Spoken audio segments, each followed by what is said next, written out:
equal to acceleration. Area under the graph will give you the distance traveled. अच्छा, ज्यादातर ये sketch आपको given होता है, डायरेक्ट फिर से ये सवाल करता है, तो मैं तो और इसको एक्सट्रीम बना रहा हूँ, वो के स्केच बनाना भी सिखा रहा हूँ। तो अब जरा एक मिनट सुनो, देखिए वो कहता है फाइंड द एक्सेलरेशन। तो आपको एक्सेलरेशन निकालनी, एक्सेलरेशन निकालने के लिए हमें ग्रेडियंट ऑफ द ग्राफ ढूंढना पड़ेगा। लेकिन बच्चों बताओ, उसने कहा कि एक्सेलरेशन प्रोड्यूस ढूंढिए in the first 10 seconds of its motion. तो फर्स्ट 10 सेकेंड्स के दौरान एक्सेलरेशन चाहिए, तो acceleration in the first 10 seconds चाहिए। तो बेसिकली हमें किस सेक्शन ऑफ द ग्राफ का ग्रेडियंट निकालना है, किस सेक्शन ऑफ द ग्राफ का ग्रेडियंट हमें निकालना है। तो मुझे एक बात बताइए कि एक्सेलरेशन हमें अगर चाहिए तो आपको ग्रेडियंट ढूंढना पड़ेगा, gradient of A B section. ठीक है जी, gradient of section A B. तो अब मुझे एक बात बताओ,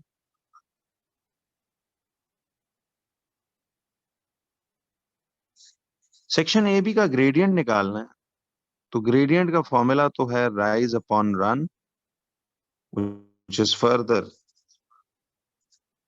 तो सी आप इस तरह लिखो, acceleration equal to gradient equal to y2 minus y1 over x2 minus x1। देखो हमने कहानी कहां से शुरू की थी, ग्रेडियंट ढूंढने के तरीके, फिर हम आगे आए आए, तो इस तरह चलते चलते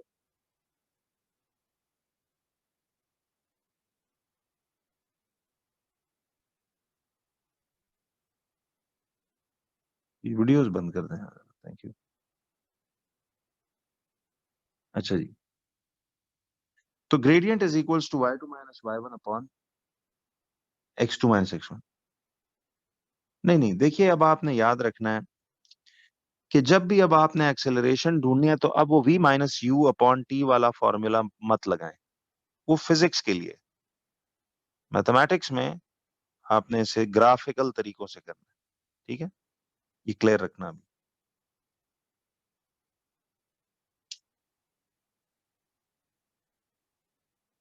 जी क्या सवाल कर रहे हैं राफे? बेहतर है आप क्वेश्चन पूछ लिया करो यार, आप वो अटेंशन मुझसे मांग रहे होते हो, लेकिन वो सवाल आपका मुझे नजर नहीं आ रहा होता। अगर आप इतनी दफा, जितनी दफा आप रिप्लाई प्लीज लिखते हैं, क्वेश्चन लिख दिया करेंगे तो मुझे जरा जल्दी पढ़ लूंगा मैं उसको।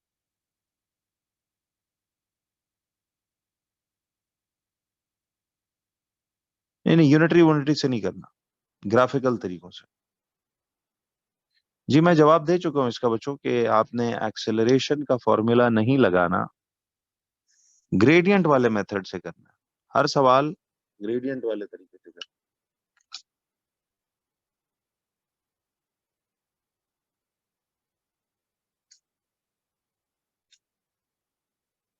ठीक है जी।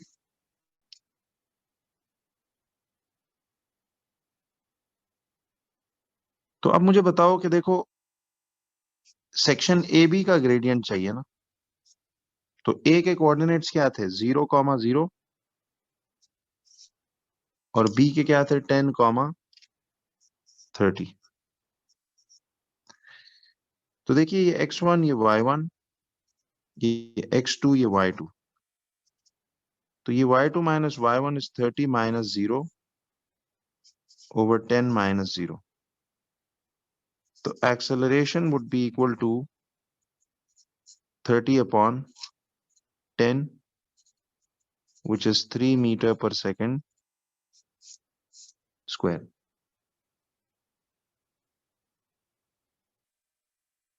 फॉर्मूला लगाएं जी। अब देखिए, जब मैं राइज ओवर रन लगाता था तो आप कहते थे सर ये आसान है, अब मैं ये लगा रहा हूँ, आप बोलते हो जी उससे कैसे करें। बेस्ट है इस तरह करें, y2 माइनस y1, एक ही तरह रखो। ठीक है जी। देखिए आंसर सेम आएगा भाई, बट आपको ग्रेडियंट के तरीकों से करना है। एक ग्रेडियंट के मेथड्स लगाए यार।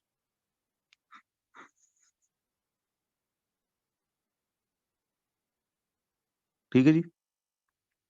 और एक्सेलरेशन है तो फिर metre per second square units है, ये इसका मतलब है ग्रेडियंट होगा।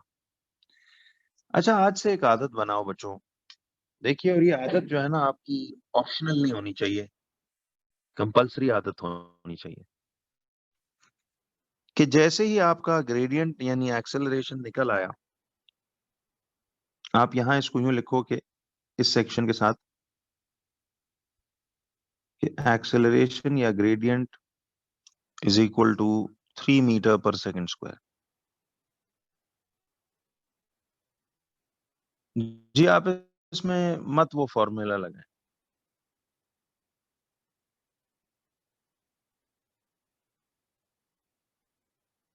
ठीक है जी।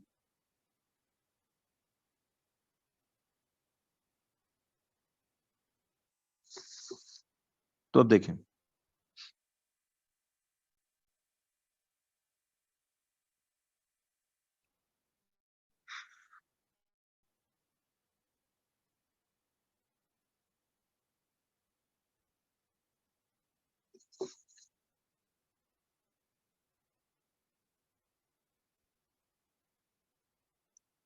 क्यों बच्चों, ये समझ में आया?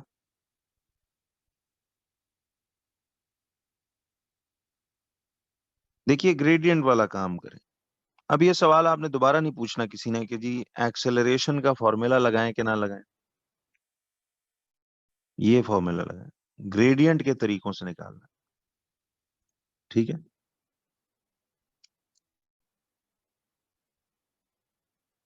हो गया जी। चलें, तो ये आदत पक्की बनाओ आज से। जब भी ना आप ये कोई भी डायग्रामेटिक क्वेश्चन कर रहे हो, तो जैसे ही जवाब निकले, उस सेक्शन में उस जवाब को ऐसे मेंशन करो। ये आज से पक्की आदत बनाओ। दिस इज वेरी इंपॉर्टेंट जी। हो गया?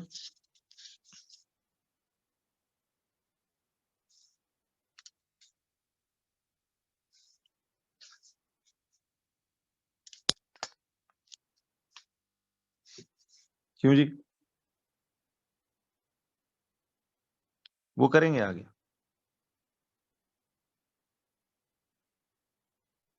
हाँ, कह सकते हैं, उतराई भी कह सकते हैं।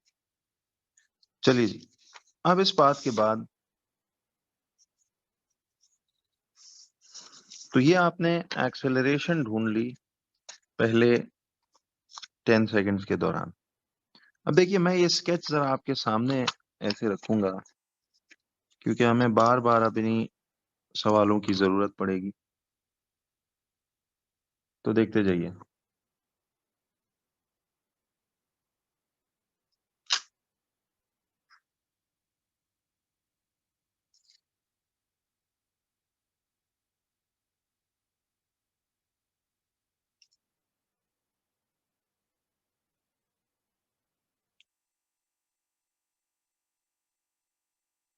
अब देखो इसका एक नेक्स्ट एफएक्यू। ठीक है, अगला सवाल क्या है?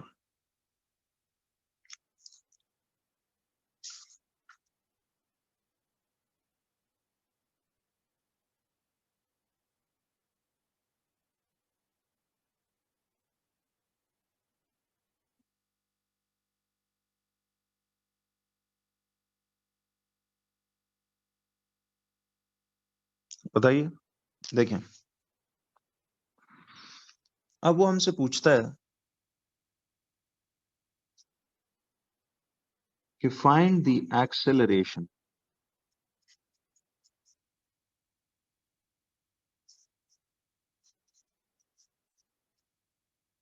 When t equal to 4 seconds. ये 1 मार्क है।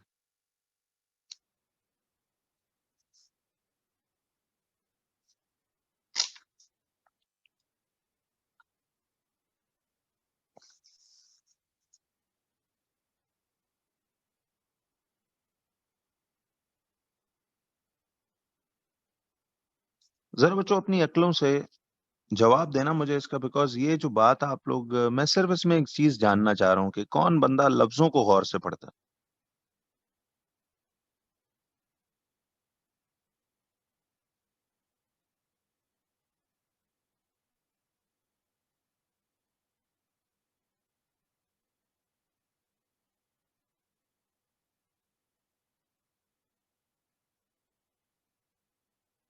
जी, अब सुनना।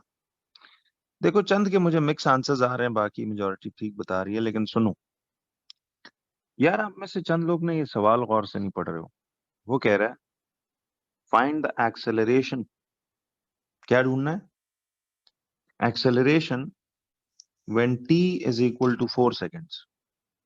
नहीं नहीं, कुछ यूनिटरी वूनिटरी नहीं लगाना भाई। मुझे एक बात बताओ, दोबारा उसने हमसे एक्सेलरेशन पूछी है। ऐसे सोचा करो ना, एक्सेलरेशन पूछी है जब टाइम 4 सेकंड्स का हो रहा था। पहले तो ये बताओ, एक्सेलरेशन, स्पीड टाइम ग्राफ से एक्सेलरेशन हमेशा कब निकलता है? थ्रू द एरिया या थ्रू द ग्रेडियंट? बोलो, एक्सेलरेशन कब निकलता है? Through the gradient. यानी आपने एक्सेलरेशन ढूंढना है तो आपको क्या चेक करना पड़ेगा?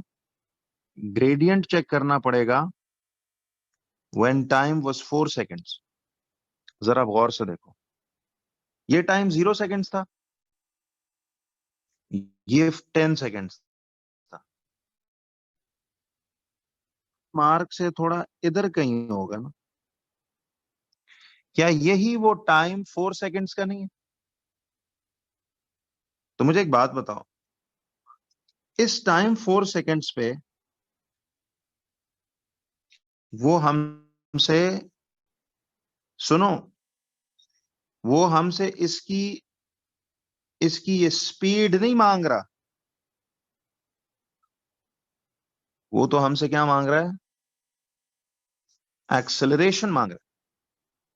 तो एक्सेलरेशन तो स्पीड टाइम ग्राफ में ग्रेडियंट के थ्रू निकलता है। मुझे बताओ, इस पोर्शन का टाइम 4 सेकेंड्स पे इस पोर्शन का ग्रेडियंट कितना है?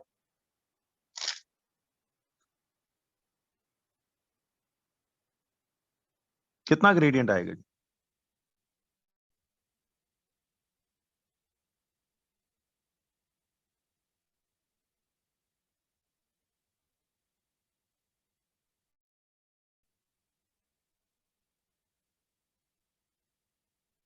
अननोन कैसे? मुझे बताओ, इस पूरी लाइन के ऊपर ग्रेडियंट कितना आ रहा है?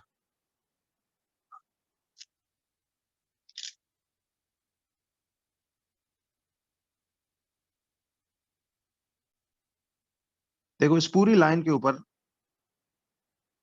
जो ग्रेडियंट है वो तो सेम ही नहीं होगा। देखिए, तो आप इस पूरी लाइन पे कहीं भी चले जाओ, आपका ग्रेडियंट तो एक जैसा नहीं आ रहा। What do you think? Constant है ना?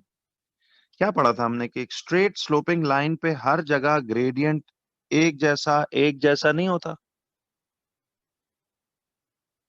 तो ये कांस्टेंट ग्रेडियंट है। और कितना है जी इसका ग्रेडियंट? यानी इस लाइन पे पूरी through out the first 10 seconds acceleration यानी ग्रेडियंट इस सेक्शन का 3 मीटर पर सेकेंड स्क्वायर है। तो टाइम 4 सेकेंड्स पे भी तो ग्रेडियंट तो 3 मीटर पर सेकेंड स्क्वायर ही होगा। क्या ख्याल है जी? तो फिर टाइम 4 सेकेंड्स पे भी इसकी एक्सेलरेशन वही 3 मीटर्स पर सेकेंड स्क्वायर होगी। देखिए सुनो, खाली 4 पे नहीं, 0 सेकेंड्स पे भी उसकी एक्सेलरेशन यही है, 3 metre per second square. 1 second पे भी उसकी एक्सेलरेशन यानी ग्रेडियंट यही है। 2 सेकेंड्स पे भी एक्सेलरेशन यानी ग्रेडियंट यही है। 3 सेकेंड्स पे भी, 4 पे भी, 5 पे भी, 6, 7, 8, 9 एंड 10। यानी फर्स्ट 10 सेकेंड्स के दौरान थ्रू आउट उसका ग्रेडियंट यानी acceleration 3 metre per second square ही चलता रहेगा। तो ये तो वैसे ही जरा आपको वर्डिंग्स में वो ट्रिक कर रहा था जी। बस असल में एग्जामिनर्स ना ये बंदे को सवालों के जरिए चेक कर रहे होते हैं कि बंदे की आंखें हैं कि नहीं, दिमाग है कि नहीं, बस ये देखते हो। हाँ जी, तो देखिए कोई बात नहीं, इट्स ओके, पहली दफा में हो जाता है। बहुत सारे बच्चों ने ना उसमें लफ्ज को गौर नहीं पड़ा था। उन्हें लगा कि शायद वो पूछ रहा है कि टाइम 4 सेकंड्स पे उसकी स्पीड कितनी होगी। स्पीड तो पूछा ही नहीं। ठीक है।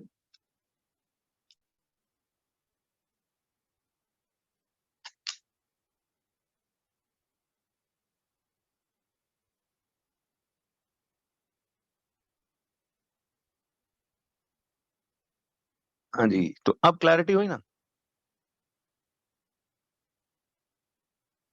देखिए वो याद है, मैं आपको शुरू में कुछ क्वेश्चंस पूछा करता था। वो खैर मैं एक्टिविटी दोबारा से शुरू करूंगा लाइव क्लासों में, कि चूज एनी वन डिजिट। जल्दी करो, इसमें से कोई एक डिजिट चूज करो। जल्दी से कोई एक डिजिट चूज करो। जल्दी करो, जल्दी करो। Choose any digit. यार ये तो फिर धोखा खा गए सारे। ओ भाई, ये डिजिट्स नहीं है, ये अल्फाबेट्स हैं।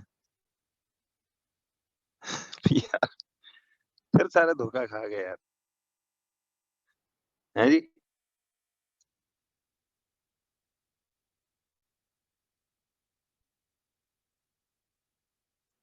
ऐसे बड़े सवाल हैं मेरे पास, मैं जरा बीच में टाइम असल में नहीं मिल रहा था, तो इसलिए मैं जरा पूछना बंद कर दिया। तो सवाल ये था कि गौर से पढ़ना है। देखो मैंने पूछा choose any digit from these. भैया ये डिजिट्स थोड़ी हैं, ये तो अल्फाबेट्स हैं। तो गौर करना है सवाल पे। ठीक है जी।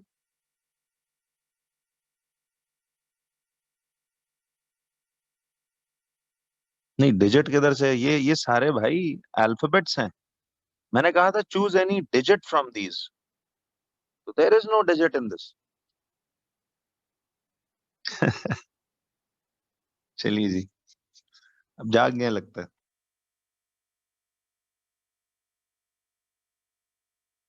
जरा ये जी FAQ नंबर 4 पे। ठीक है जी। नहीं, कोई वर्किंग नहीं दिखाएंगे। FAQ 3 में तो ऑलरेडी हम निकाल चुके हैं ना, देखो इस पूरे सेक्शन AB का ग्रेडियंट निकाल चुके हैं। तो हमने ये सोचा कि अगर फाइंड द एक्सेलरेशन बोल रहे हैं, तो एक्सेलरेशन तो निकलता है स्पीड टाइम ग्राफ में ग्रेडियंट के जरिए। और टाइम 4 सेकंड्स पे, यानी 4 सेकंड पे इसका ग्रेडियंट तो वही होगा जो 0 सेकंड से लेके 10th सेकंड तक जो ग्रेडियंट है थ्रू आउट वही रहेगा, कि नहीं।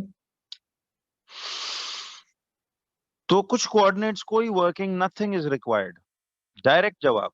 इसीलिए तो 1 मार्क है। तो 3 मीटर पर सेकंड स्क्वायर। ठीक है जी।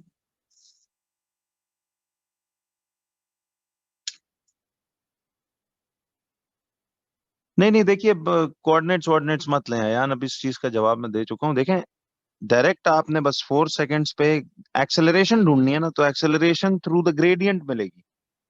ग्रेडियंट तो वही है जो इस पूरे सेक्शन का है। तो डायरेक्ट करो, कोई वर्किंग रिक्वायर्ड ही नहीं। FAQ 4 पे आइए। अब वो कह रहा है कि find the speed of the car, find the speed of the car when t equal to 4 seconds. अब ये एक 3 मार्क्स का पार्ट है।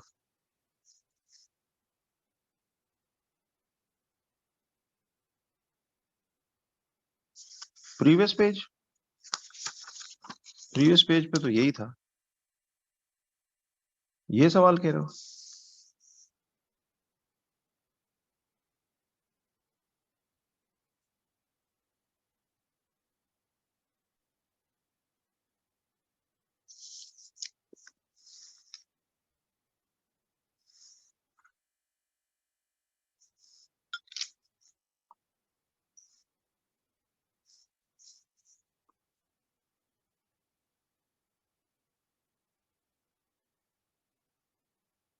जी उसमें टी की वैल्यू भी नहीं ढूंढनी थी जी, वो बाद में सवाल आएगा, वो तो मैं वैसे ओरली पूछ रहा हूं।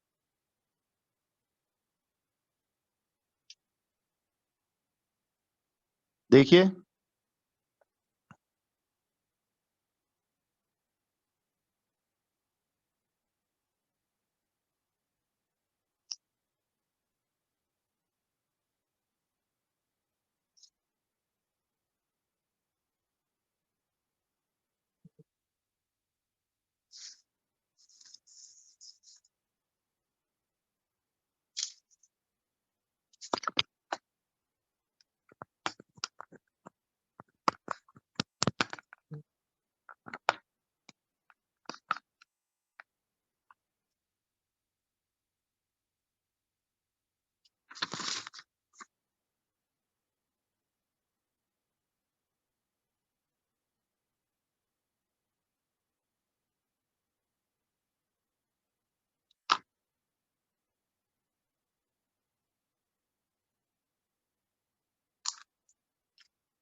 हो गया जी। अब आओ बच्चों जरा सवाल गौर से पढ़ो। कहता है find the speed of the car. अब क्या मांग रहा है? अब आपसे स्पीड मांग रहा है। अब एक्सेलरेशन नहीं मांग रहा, अब क्या मांग रहा है? स्पीड मांग रहा है। ठीक, स्पीड मांग रहा है जी। कब? When time was equal to 4 seconds. तो अब देखो, इसी चौथे सेकंड पे, इधर देखें, टाइम 4 सेकेंड्स पे, सी टाइम 4 सेकेंड्स पे, अब आपसे वो इधर वाई एक्सिस पे जो स्पीड है, समझ रहे हो ना? टाइम 4 सेकेंड्स पे वाई एक्सिस पे ये जो स्पीड की वैल्यू है वो ये मांग रहा है। तो एक बात बताइए, हाँ जी, यहां हम बच्चों कोऑर्डिनेट ज्योमेट्री के एक चैप्टर का एक कॉन्सेप्ट है वो करने वाले हैं। देखिए मैं थोड़ी देर के लिए इस वर्किंग को, इस सवाल को रोकता हूं। I will stop for a while. और आगे जाके ना मैथ्स में इंशाल्लाह हम लोग एक चैप्टर पढ़ेंगे, चैप्टर 9th के नंबर पे, coordinate geometry. By the way, उस चैप्टर की तमाम बुनियाद हम कर चुके हैं। ग्राफ प्लॉटिंग, ग्रेडियंट का कॉन्सेप्ट, ये सब चीजें बुनियाद हो चुकी। मैंने इसलिए कहा ना कि अलजबरा के बाद आप जरा, वो पंजाबी में कहते हैं ना, आनियां जानियां वेखो। चलूंगा स्लो ही, बड़ा आपका बेस अच्छी बनी होगी ना, बहुत फ्लो फील होगा। इसलिए कह रहा हूँ बच्चों, प्लीज ईमानदारी से मेहनत कर लो, अलजबरा को फिट करो। तो अब देखिए,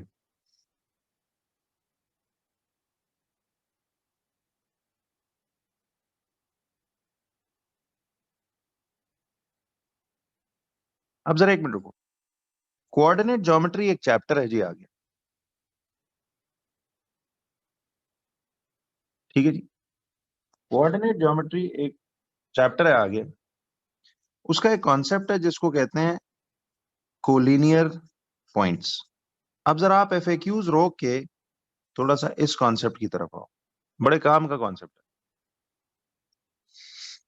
ठीक है जी। कोलिनियर पॉइंट्स,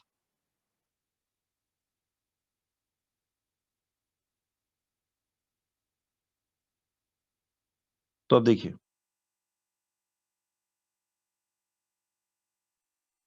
जी जी ये तो प्रॉपर नोट बना है। अब इधर करके ना ये उधर जाके फिर हमें करने की जरूरत नहीं पड़ेगी। बच्चों को लीनियर पॉइंट्स का मतलब होता है, सी को मींस सेम, को मींस सेम, लीनियर का लफ्ज निकला है लाइन से।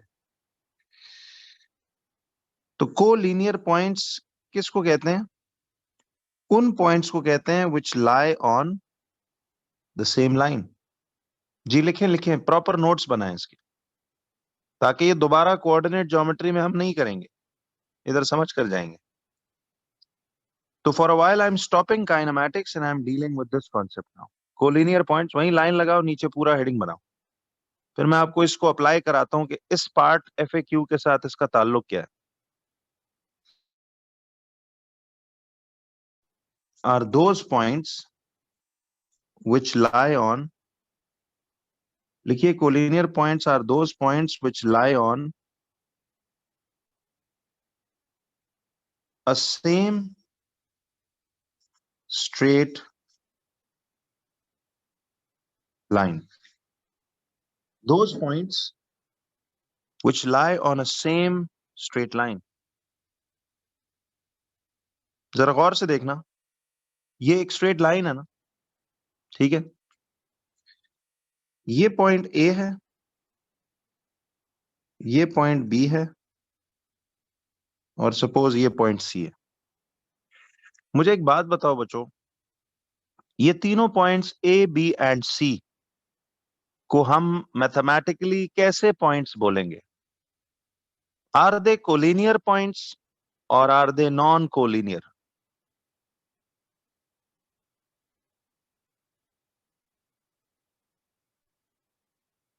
जी देखिए, जैसे हम ये को एजुकेशन बोलते हैं, तो को education means same education for both genders. इसी तरह को लीनियर यानी सेम लाइन पे पड़े हुए पॉइंट्स। तो सवाल ये था A, B एंड C, तो मैं ये कह सकता हूं कि A, B and C are which type of points? They are collinear points. A, B, C जो है दे आर कोलिनियर पॉइंट्स, ठीक। अच्छा, जो पॉइंट्स कोलिनियर होते हैं उनमें क्या खासियत है? सुनना, उनमें खासियत ये है, अब कोलिनियर पॉइंट्स के बारे में ना जो असल फैक्ट था वो सीखना है आपने। बच्चों, क्या लगता है आपको कि कोलिनियर पॉइंट्स में क्या एक खासियत या गारंटी है कि वो बात होगी? Any idea? जी अली हारून, आपने बिल्कुल सही कहा। अयान का भी जवाब ठीक है, जबरदस्त। जी लाइला का भी ठीक है, अब्दुल हादी। नहीं, एक्सेलरेशन के साथ तो फिलहाल उसको ना लाएं। जी जी, अब आंसर्स देखो, बेहतरीन, जबरदस्त, वेरी नाइस। अब मैं सबके नाम नहीं ले सकता, बहुत तेज तेज निकल रहे हैं। तो बिल्कुल सही है जी, गुड यार, वेरी नाइस। दिमाग वाले हो लेकिन थोड़े से चंद लोग लापरवाह हैं, इंशाल्लाह कोशिश करेंगे कि उनकी आदत भी खत्म हो, लेकिन दिमाग अच्छा यूज करते हो आप। देखिए, वेरी नाइस, बिल्कुल सही है। देखो बच्चों, अब एक बात पे गौर करो। कोलिनियर पॉइंट्स के बारे में ना एक फैक्ट मशहूर है जो साबित आपके सामने होगा कि ए से लेके बी तक का जो चढ़ाई है, मुझे बताइए, ए से बी तक का जो ग्रेडियंट होगा वही ग्रेडियंट बी से लेके सी तक भी होगा। चढ़ाई सेम नहीं है? और क्या वही ओवरऑल ए से सी तक भी वही चढ़ाई नहीं है? क्या ख्याल है? इस बात से कोई डिसएग्री करता है तो बताइए जी जरा, फिर दो दो हाथ हो जाए उसके साथ। हैं जी?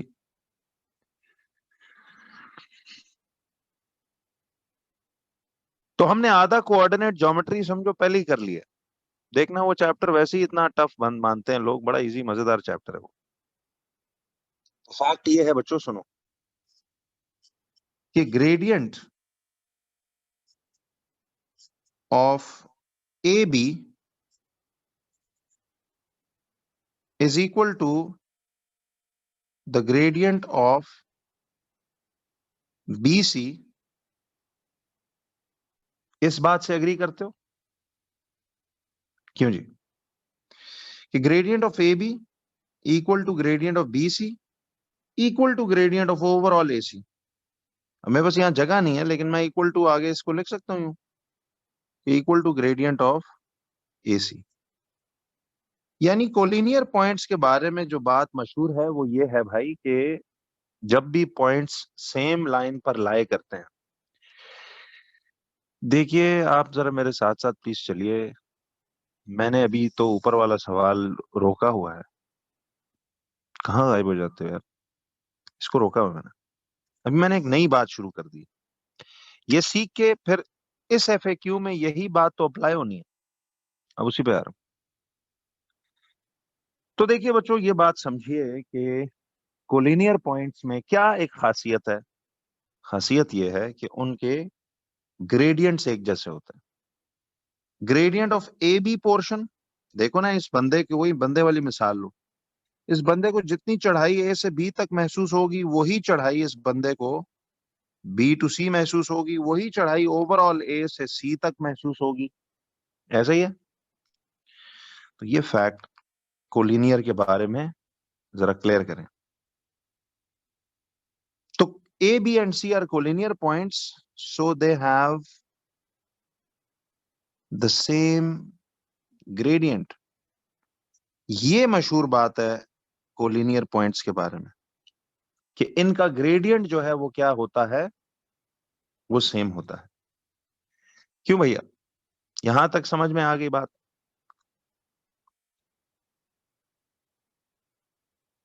तो यार मेरी एंड तक ये पेस चलनी है जी, स्लो एंड स्टडी, समझ समझ के। बस भैया आप रिवाइज करना और प्रॉपर तैयारी, टॉपिकल्स, होमवर्क्स, वो देखिए ईमानदारी जितनी दिखाओगे। अब मैंने आपको बताया ना। देखिए, ये मैं कोई गलत बात नहीं कर रहा हूँ, आपके सामने है, ये रवैया है ना, ये एक एटीट्यूड है। ठीक है। एटीट्यूड डिटरमिन करता है बंदे के साथ होगा क्या आगे। तो अब इस 230 बंदा है क्लास में, 40 बंदा होगा, इसमें से इस टाइम 30-40 गायब है बिल्कुल।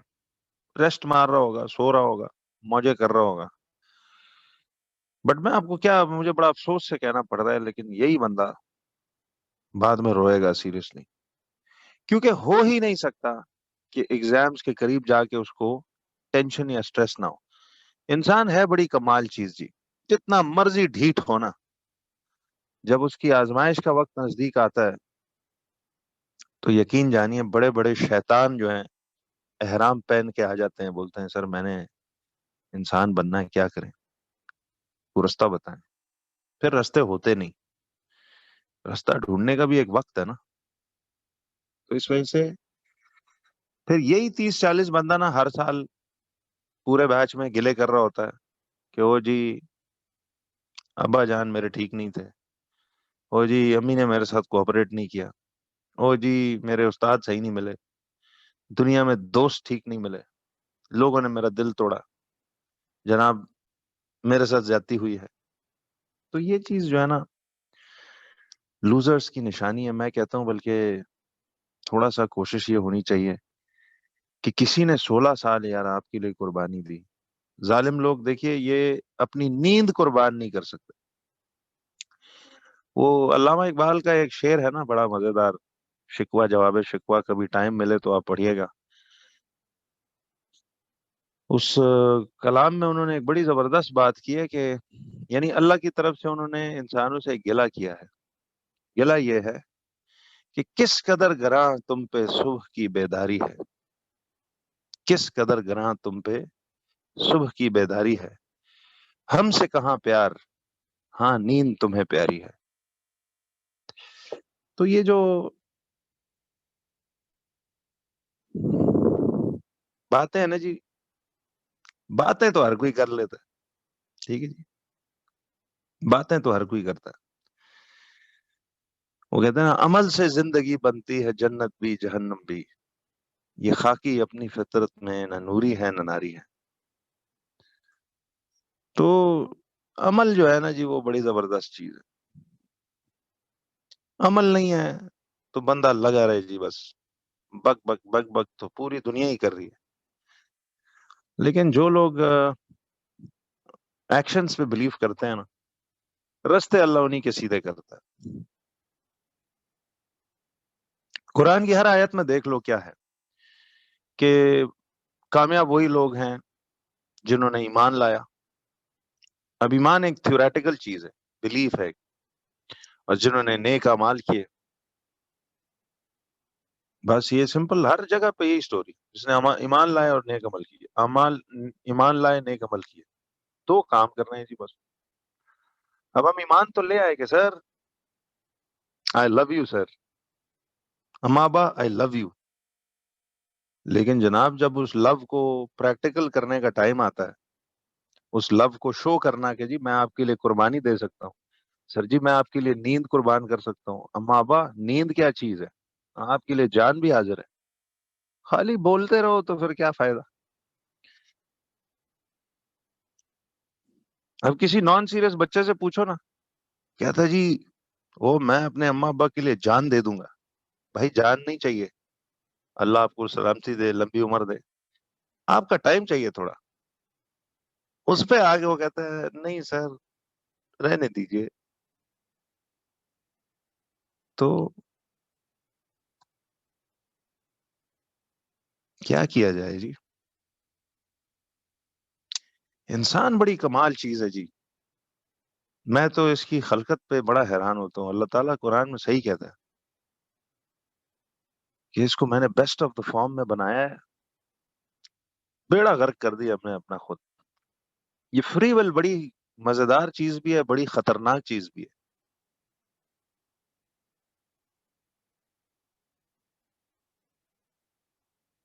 हाँ हाँ, बिल्कुल आसिम सही कह रहे हो आप, मैं एग्री विद यू। जल्दी सो जाएं तो सुबह आंखें हम ही खुलेगी, भाई यही तो कह रहा हूँ ना। कोई बंदा ये ये कुर्बानी अगर देगा, मिसाल देखो ना, ये भी तो एक कुर्बानी है कि जी मैं लेट तक ना जागूं, मेरे अम्मा अब्बा की यार मुझ पे कोई हकूक है, वो बेचारे मुझ पे इतना टाइम एनर्जी फाइनेंस हर चीज स्पेंड कर रहे हैं, तो यार चलो थोड़ा उनको एक खुशी का मौका है तो दे दीजिए।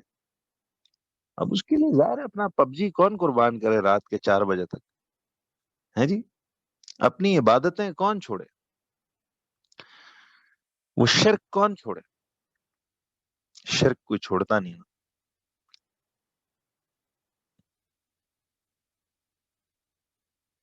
हाँ पबजी अच्छी चीज होगी जी, मैंने ज्यादा खेली नहीं कभी, लेकिन वॉयलेंस है बस, उससे बेहतर है स्पोर्ट्स करो।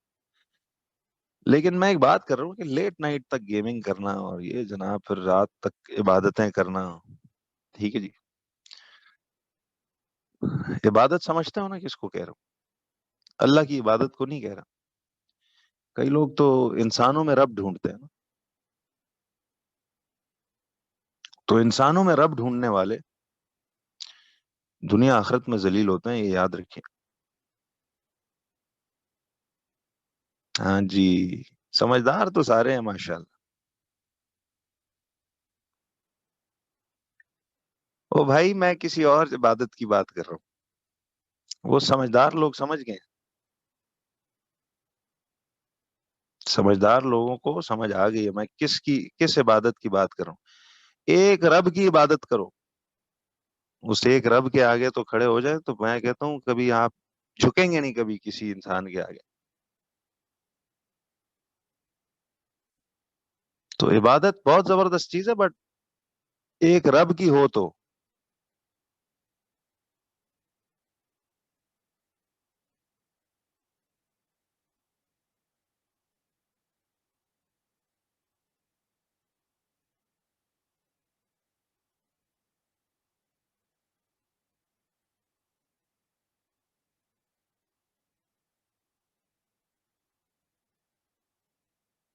वो एक शेर है ना जी, ऊंचे ऊंचे दरबारों से क्या लेना, भूखे नंगे बेचारों से क्या लेना, अपना खालिक अपना मालिक अफजल है, इन आती जाती सरकारों से क्या लेना।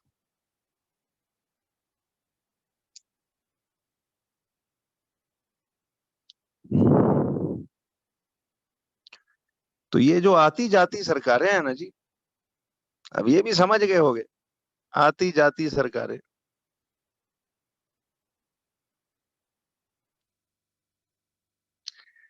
जी जी मैं बड़ा हैवी हूँ जी माशाल्लाह, बस थोड़ा सा कंट्रोल करता हूँ बिकॉज, हाँ जी समझदार तो बहुत है सब।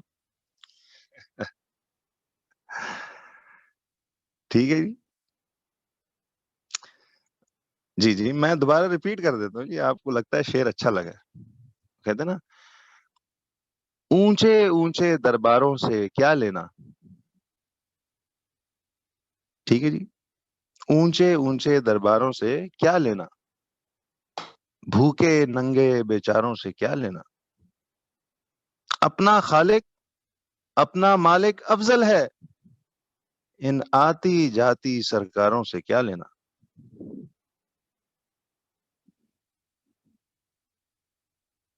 तो ये सोचिएगा जरा,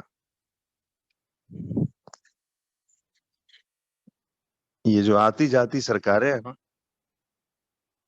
ये बड़ी खतरनाक होती हैं।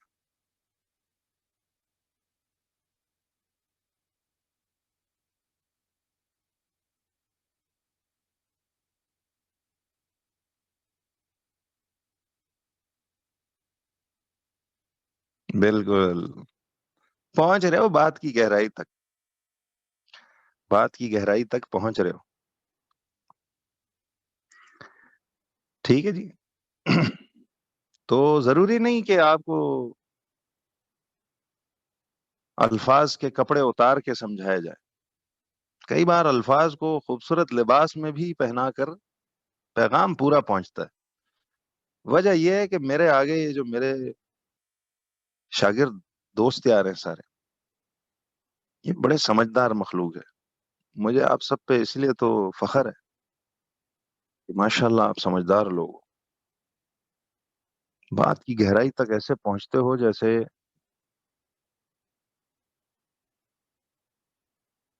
हाँ जी।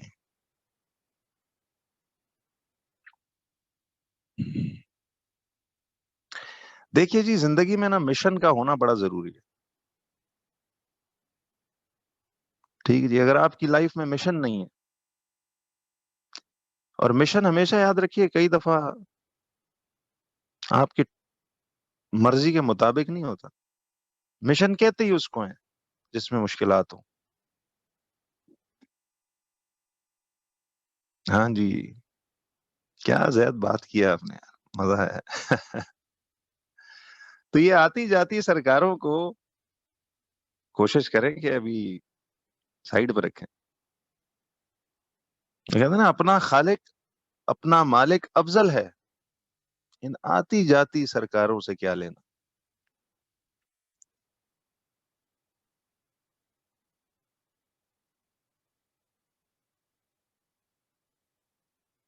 जी जी बिल्कुल। जी जी पढ़ेंगे जी, पढ़ाई का बड़ा शौक हो गया है सबको लगता है। असल में ये बड़ी सिरफिरी बात है, तो मैं थोड़ा आपको डिस्ट्रैक्ट कर रहा था। पढ़ाई के दौरान ना बीच में एक दो चार मिनट ये अच्छी बात होती है कि जरा आप थोड़ा लाइट हो जाते हैं। ठीक है जी। नहीं नहीं, मैं उनकी वजह से नहीं परेशान हो रहा, मैं एक्चुअली आप सबको शाबाशी दे रहा हूँ कि तसल्ली रखिए।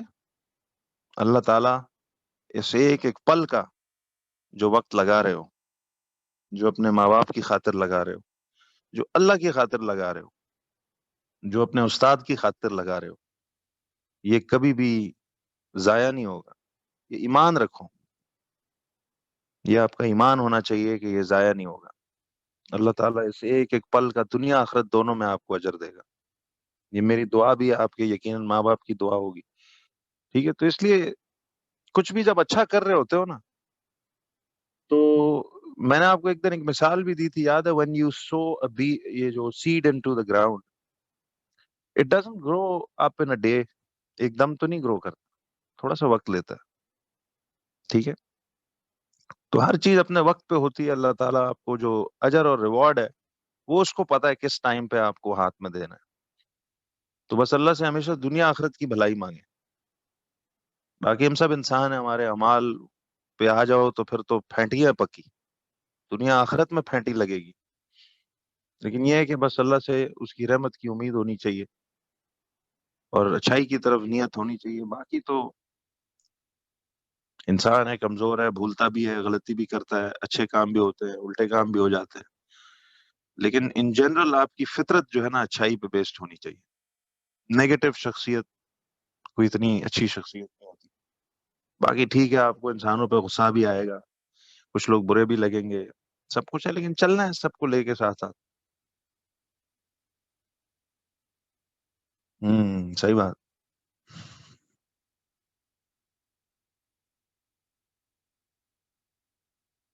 क्या बात। इंसानों में बच्चों सबसे पहला हक जो है ना, याद रखिएगा, सबसे पहला हक आपके माँ बाप का है। अगर आप उनके हकूक नहीं निभा सकते तो भैया जाने दें। ये जो लैला मजनू और शीरी फरहाद और ये जनाब ये इबादतें और ये रियाजतें, फिर ये किसी काम की नहीं।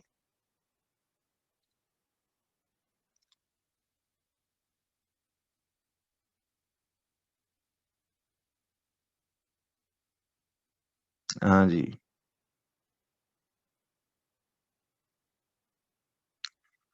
तो यार पेरेंट्स की कदर करें भाई, इससे पहले कि फिर आपको वक्त ही ना मिले। अक्सर एक होमवर्क भी दिया था आपको कि घर जाके जनाब मम्मी अब्बा को थोड़ा गले लगाओ, थोड़ा प्यार मोहब्बत करो, उनको बताओ यार कि जी आपके लिए अच्छी सोच रखते हैं, कुछ अच्छा करेंगे आपके लिए। ठीक है जी, तो ऐसे अपनी लाइफ को जाया ना करो।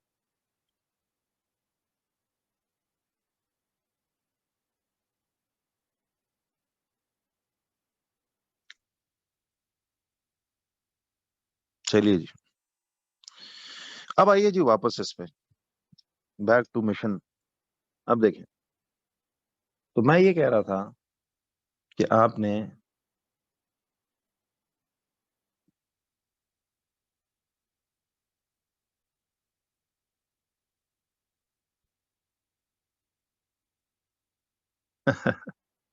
चलिए, हाँ जी, तो आइए बच्चों आप जरा इसके आगे चलते हैं।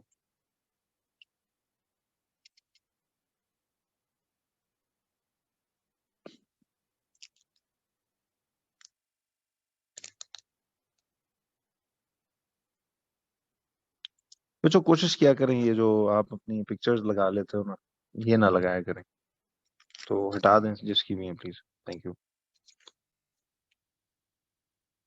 ब्लैंक ही रखें उसको तो अच्छा। अच्छा, अब आ जाओ जरा इस चीज की तरफ कि अब मैं आपको जरा ये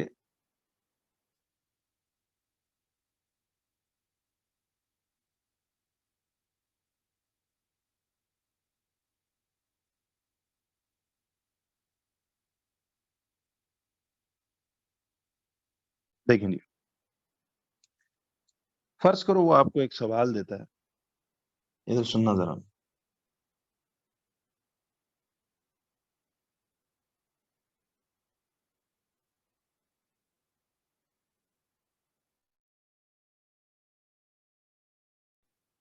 देखो फर्ज करो ये एक पॉइंट है A00, B पॉइंट है 5,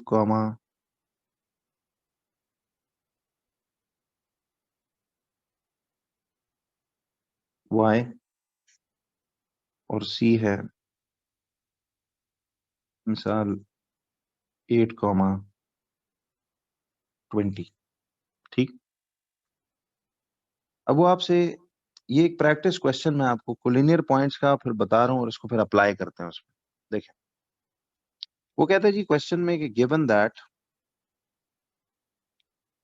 A, B and C are collinear points. ठीक है, A, B and C are collinear points,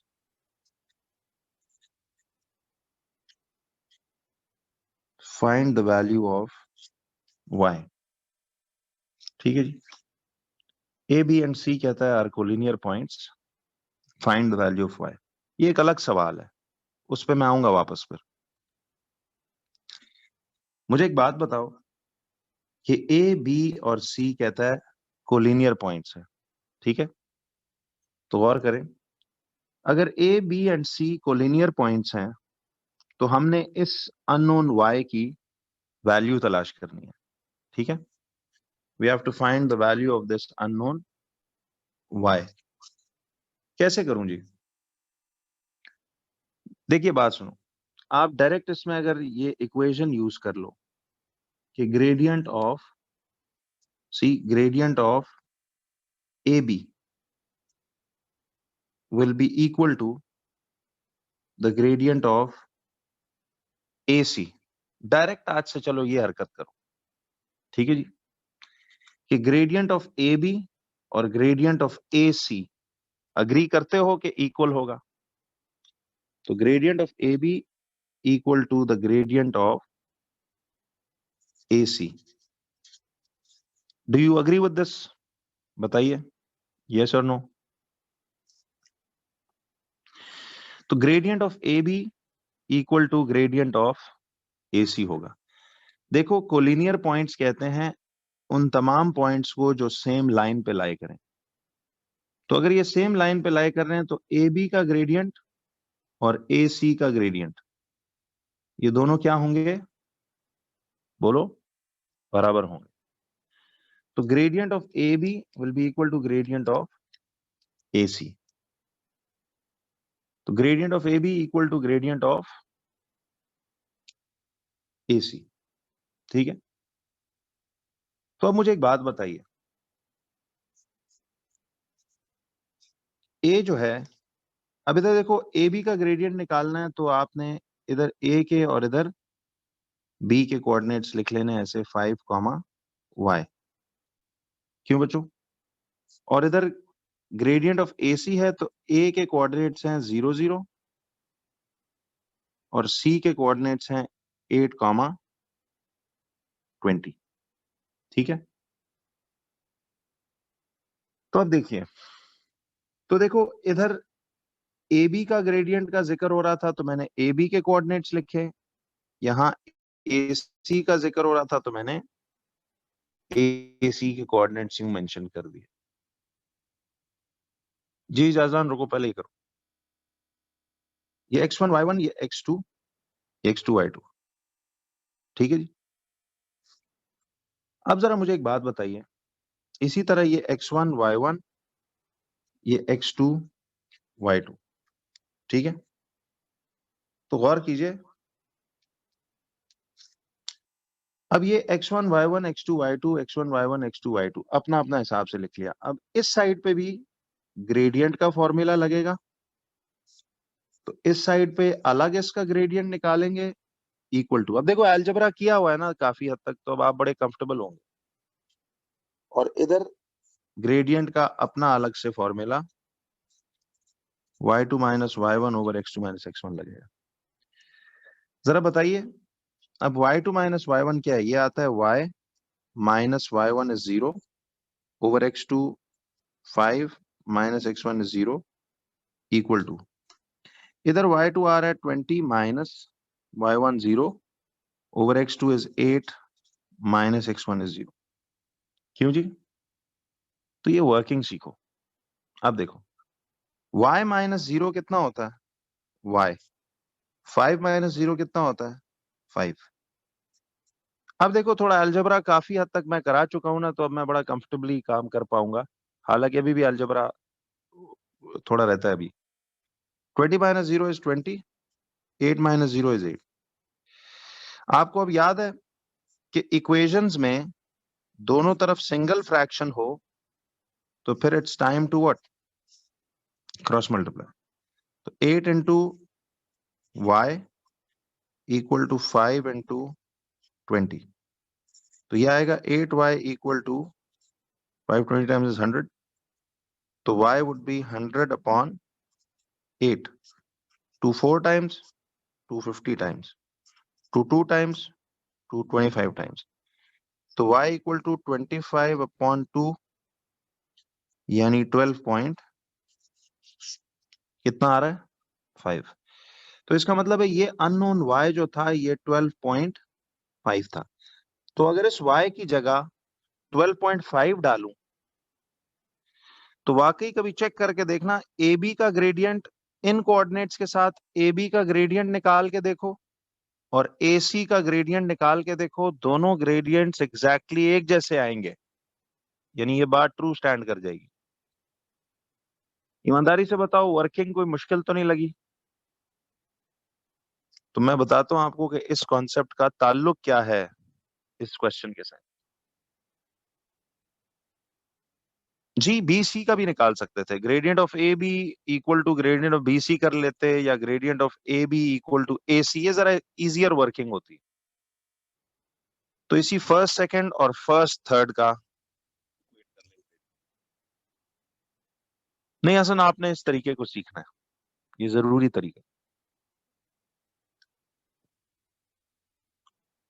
तो now if you are sure about this collinear का कॉन्सेप्ट, तो आई कैन कम। इस काइनेमैटिक्स में जी सबसे टफेस्ट बात यही है, और कोई रोला नहीं।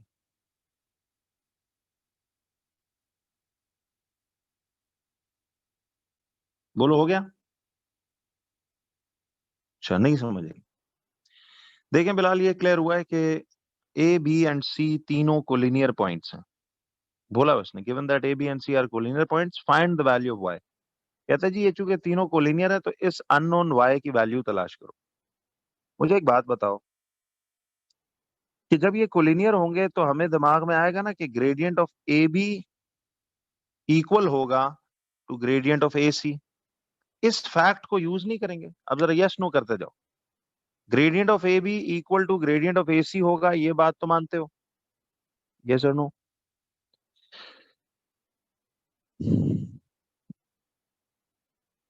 जिसको नहीं समझ आई उससे पूछ रहा हूँ। अच्छा, देखिए मुझे बिलाल एक बात बताएं यार, ये तो सिंपल नहीं है कि कोलिनियर पॉइंट्स में आपको ये बात समझ आई है कि कोलिनियर पॉइंट्स में ए से बी तक का जो ग्रेडियंट का, इस इलाके का ग्रेडियंट है, वही ए से लेके सी तक का ग्रेडियंट, क्या ये इक्वल ग्रेडियंट्स नहीं होंगे? पहले तो ये बताओ ना सिर्फ। बिलाल आपसे पूछ रहा हूँ यार, कि gradient of A B equal to gradient of A C नहीं होगा? इक्वल होगा। तो बस ये तो पहली बात हो गई। अब इधर ए बी के ग्रेडियंट की बात हो रही है, इधर ए सी के ग्रेडियंट की बात हो रही है, क्या नहीं? तो मुझे एक बात बताएं, ए बी का ग्रेडियंट कैसे निकलेगा? ग्रेडियंट का फॉर्मूला तो पता है ना? तो इस तरफ ए बी का ग्रेडियंट वर्कआउट करो, इस तरफ ए सी का ग्रेडियंट वर्कआउट करो। समझ आ रही है?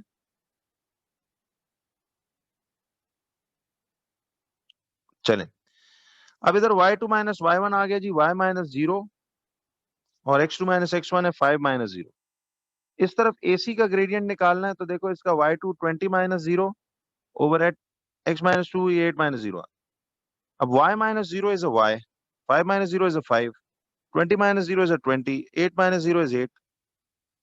अलजेब्रा में क्या पढ़ा था बिलाल हम लोगों ने, कि जब भी इक्वेशन हो और दोनों तरफ सिंगल फ्रैक्शन हो, यार ये y ढूंढना है ना। तो y तलाश करने के लिए ये एक इक्वेशन है ना, जैसे हमने तो बड़ी एडवांस इक्वेशनें देखी हुई है अलजेब्रा में, इसीलिए तो सीखा था कि हमें फिजिक्स में अब जो अलजेब्रा इन्वॉल्व होगी, जो मैथ्स में, केमिस्ट्री में, वो सब हमें आती हो। तो ये पढ़ा था ना कि जब आपके दोनों तरफ सिंगल फ्रैक्शन रह जाएं, तो फिर आप क्या करते हो? क्रॉस मल्टीप्लाई नहीं करते। y को ढूंढना है ना, तो क्रॉस मल्टीप्लाई नहीं करेंगे। तो देखो 8 × y ये आ गया, 5 × 20 ये चला गया। मकसद इस y को तलाश करना था, ये जो अननोन y है। इक्वेशन में वेरिएबल की डिजिटल वैल्यू ढूंढते हो ना, क्या ख्याल है? अब समझ आई?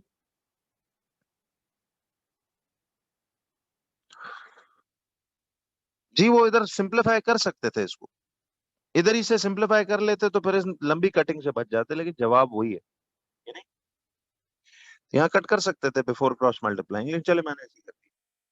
और जी इसका मतलब है ये जो अननोन y कोऑर्डिनेट था, इसकी वैल्यू 12.5 थी, कि नहीं? यानी अब अगर वाकई आप इधर y की जगह 12.5 पुट करके देखो, तो इन दोनों का ग्रेडियंट निकाल के देखो, वही ग्रेडियंट होगा जो इन दोनों का होगा, वही ग्रेडियंट होगा जो ओवरऑल एसी का होगा। एबी का ग्रेडियंट और एसी का ग्रेडियंट इन वैल्यूज के साथ अब वाकई इक्वल आएगा, आप चेक कर सकते हो। क्यों जी? तो अब आइए बच्चों वापस, कि इस कॉन्सेप्ट का ताल्लुक क्या था इस पूरी बात के साथ। मैं जरा इस FAQ फोर्थ को तो यहां तक हमने जरा इसके नोट्स बनाए। आंसर 12 तो नहीं आ रहा, 12.5 आ रहा है। इसका तो 12.5 था। क्यों जी?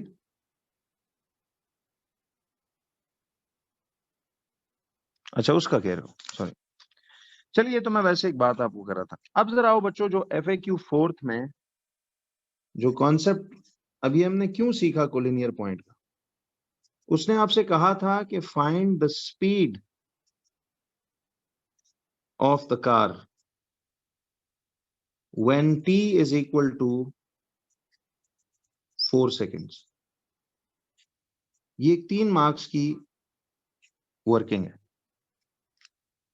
सुनना जी, एक मिनट, आपने ना अब से सुनो, जो तरीके बता रहा हूं कट कॉपी यही तरीके फिलहाल सीखो, बाद में शॉर्टकटों पे बात होगी। Just a while ago I said के इधर काइनेमैटिक्स में एक्सेलरेशन वाला वो formula v minus you upon T इस्तेमाल नहीं करना, फिलहाल मत यूज करें। वो पास पेपरों में हम शॉर्टकट देख लेंगे, फिलहाल जो बता रहा हूं बच्चों वो काम करो। यार, अब सेकंड लास्ट पेज कौन सा था? मुझे सेकंड लास्ट पेज कौन से वाला कह रहे हो यार? ये वाला कह रहे हो? This one? अच्छा,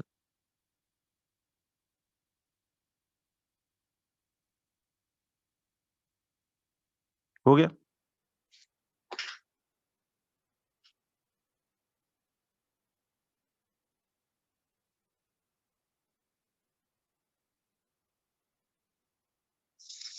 जरा बच्चों आइए, अब आपसे एक सवाल मैं करूँ, ध्यान से सुनो। मैंने क्या कहा था? अब वो कह रहे हैं फाइंड द व्हाट, ये गौर से पढ़ो। फाइंड द रिस्पॉन्ड, स्पीड मांग रहा है, तो अब आपने स्पीड फाइंड करके देनी है उसको, एक्सेलरेशन नहीं। गौर से पढ़ो, फाइंड द स्पीड। देखो, पिछले सवाल में उसने क्या कहा था बच्चों, गौर करो, FAQ 3 में he said find the acceleration when t is equal to 4। अब इन दोनों सवालों में क्रिस्टल क्लैरिटी के साथ फर्क समझे, ठीक है? यदि find the acceleration when t equal to 4, तो उसमें तो हमने क्या किया, when time was 4 seconds, तो एक्सेलरेशन से मुराद ग्रेडियंट ही था, तो ग्रेडियंट तो इस पूरी लाइन पे एक जितना है, वो तो 3 मीटर पर सेकंड स्क्वायर ही होगा, तो हमने direct 3 metre per second square लिख दिया था, क्या नहीं? बढ़त क्या कर रहा है? देखो, अब ये वो कॉन्सेप्ट्स हैं जो हमारे फरिश्तों ने भी नहीं सुने, जाहिर है जो हम सुनेंगे तो वही फरिश्ते सुनेंगे। तो सवाल देखिए जरा, अब आपको स्पीड चाहिए जी, when time is equal to कितना, स्पीड चाहिए थी जब उसने कहा टाइम 4 सेकेंड्स का था, यानी 4 सेकेंड्स के वक्त पे उसकी स्पीड कितनी थी। सी आई नो आप इसका डायरेक्ट जवाब निकाल सकते हो, लेकिन डायरेक्ट नहीं करना। कोलिनियर वाला कॉन्सेप्ट अब जरा सुनो क्यों लगा रहे। अब मुझे एक बात बताओ बच्चों, सुनो, टाइम 4 सेकेंड्स है, तो 4 सेकेंड्स के ऊपर उसकी ये जो स्पीड है, सी, ये स्पीड की जो वैल्यू है, अब मैं क्वेश्चन मार्क डाल रहा हूं कि हमें नहीं पता कि ये स्पीड की वैल्यू कितनी है, ये हमने फाइंड करना है। अब छोड़ दो आपने क्या किया, इसको जरा इस वक्त समझें कि करना क्या है actually.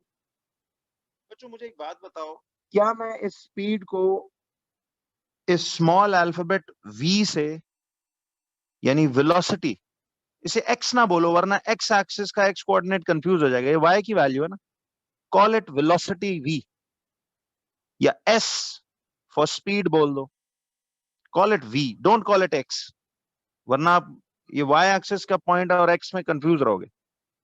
Call it velocity, speed velocity एक ही बात है ना, या इसे स्पीड s बोल दो, v बोल दो, चलो, कि ये अननोन वेलोसिटी यानी उस वक्त स्पीड इसकी v थी, टाइम 4 सेकेंड्स पे इसकी स्पीड v है, समझ आ रहा है? Call it v।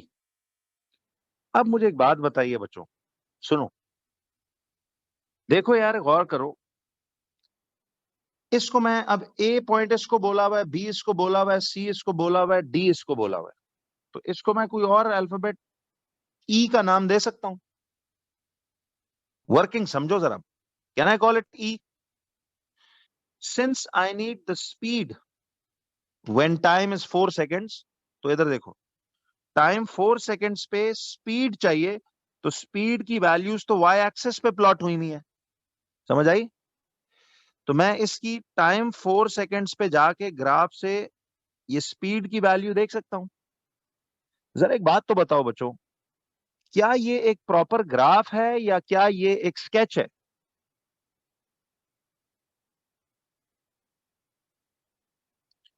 देखिए ये एक स्केच है, रफ सा स्केच बनाया हुआ है, ये प्रॉपर ग्राफ पेपर थोड़ी है कि मैं टाइम 4 सेकेंड्स पे जाऊं और इधर से वो डिविजन्स गिन के वेलोसिटी v ढूंढ लूं।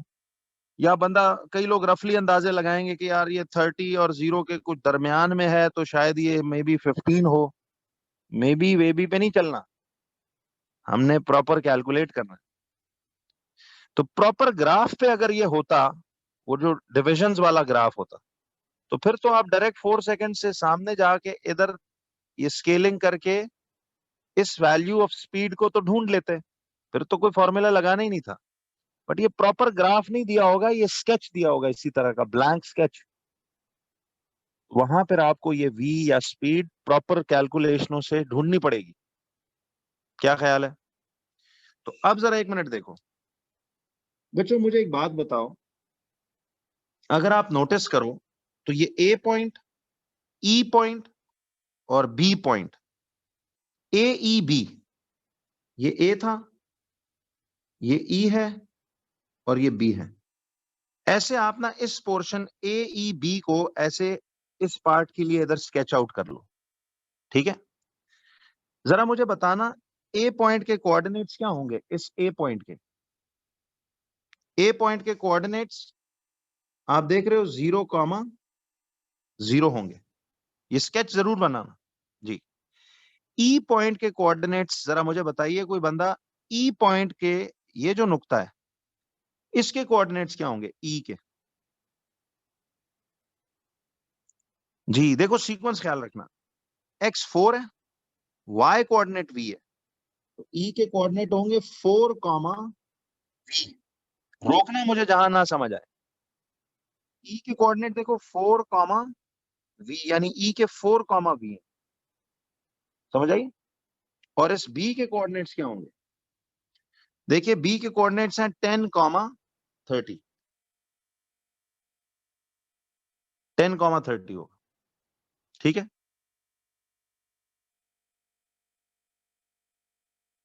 क्यों जी?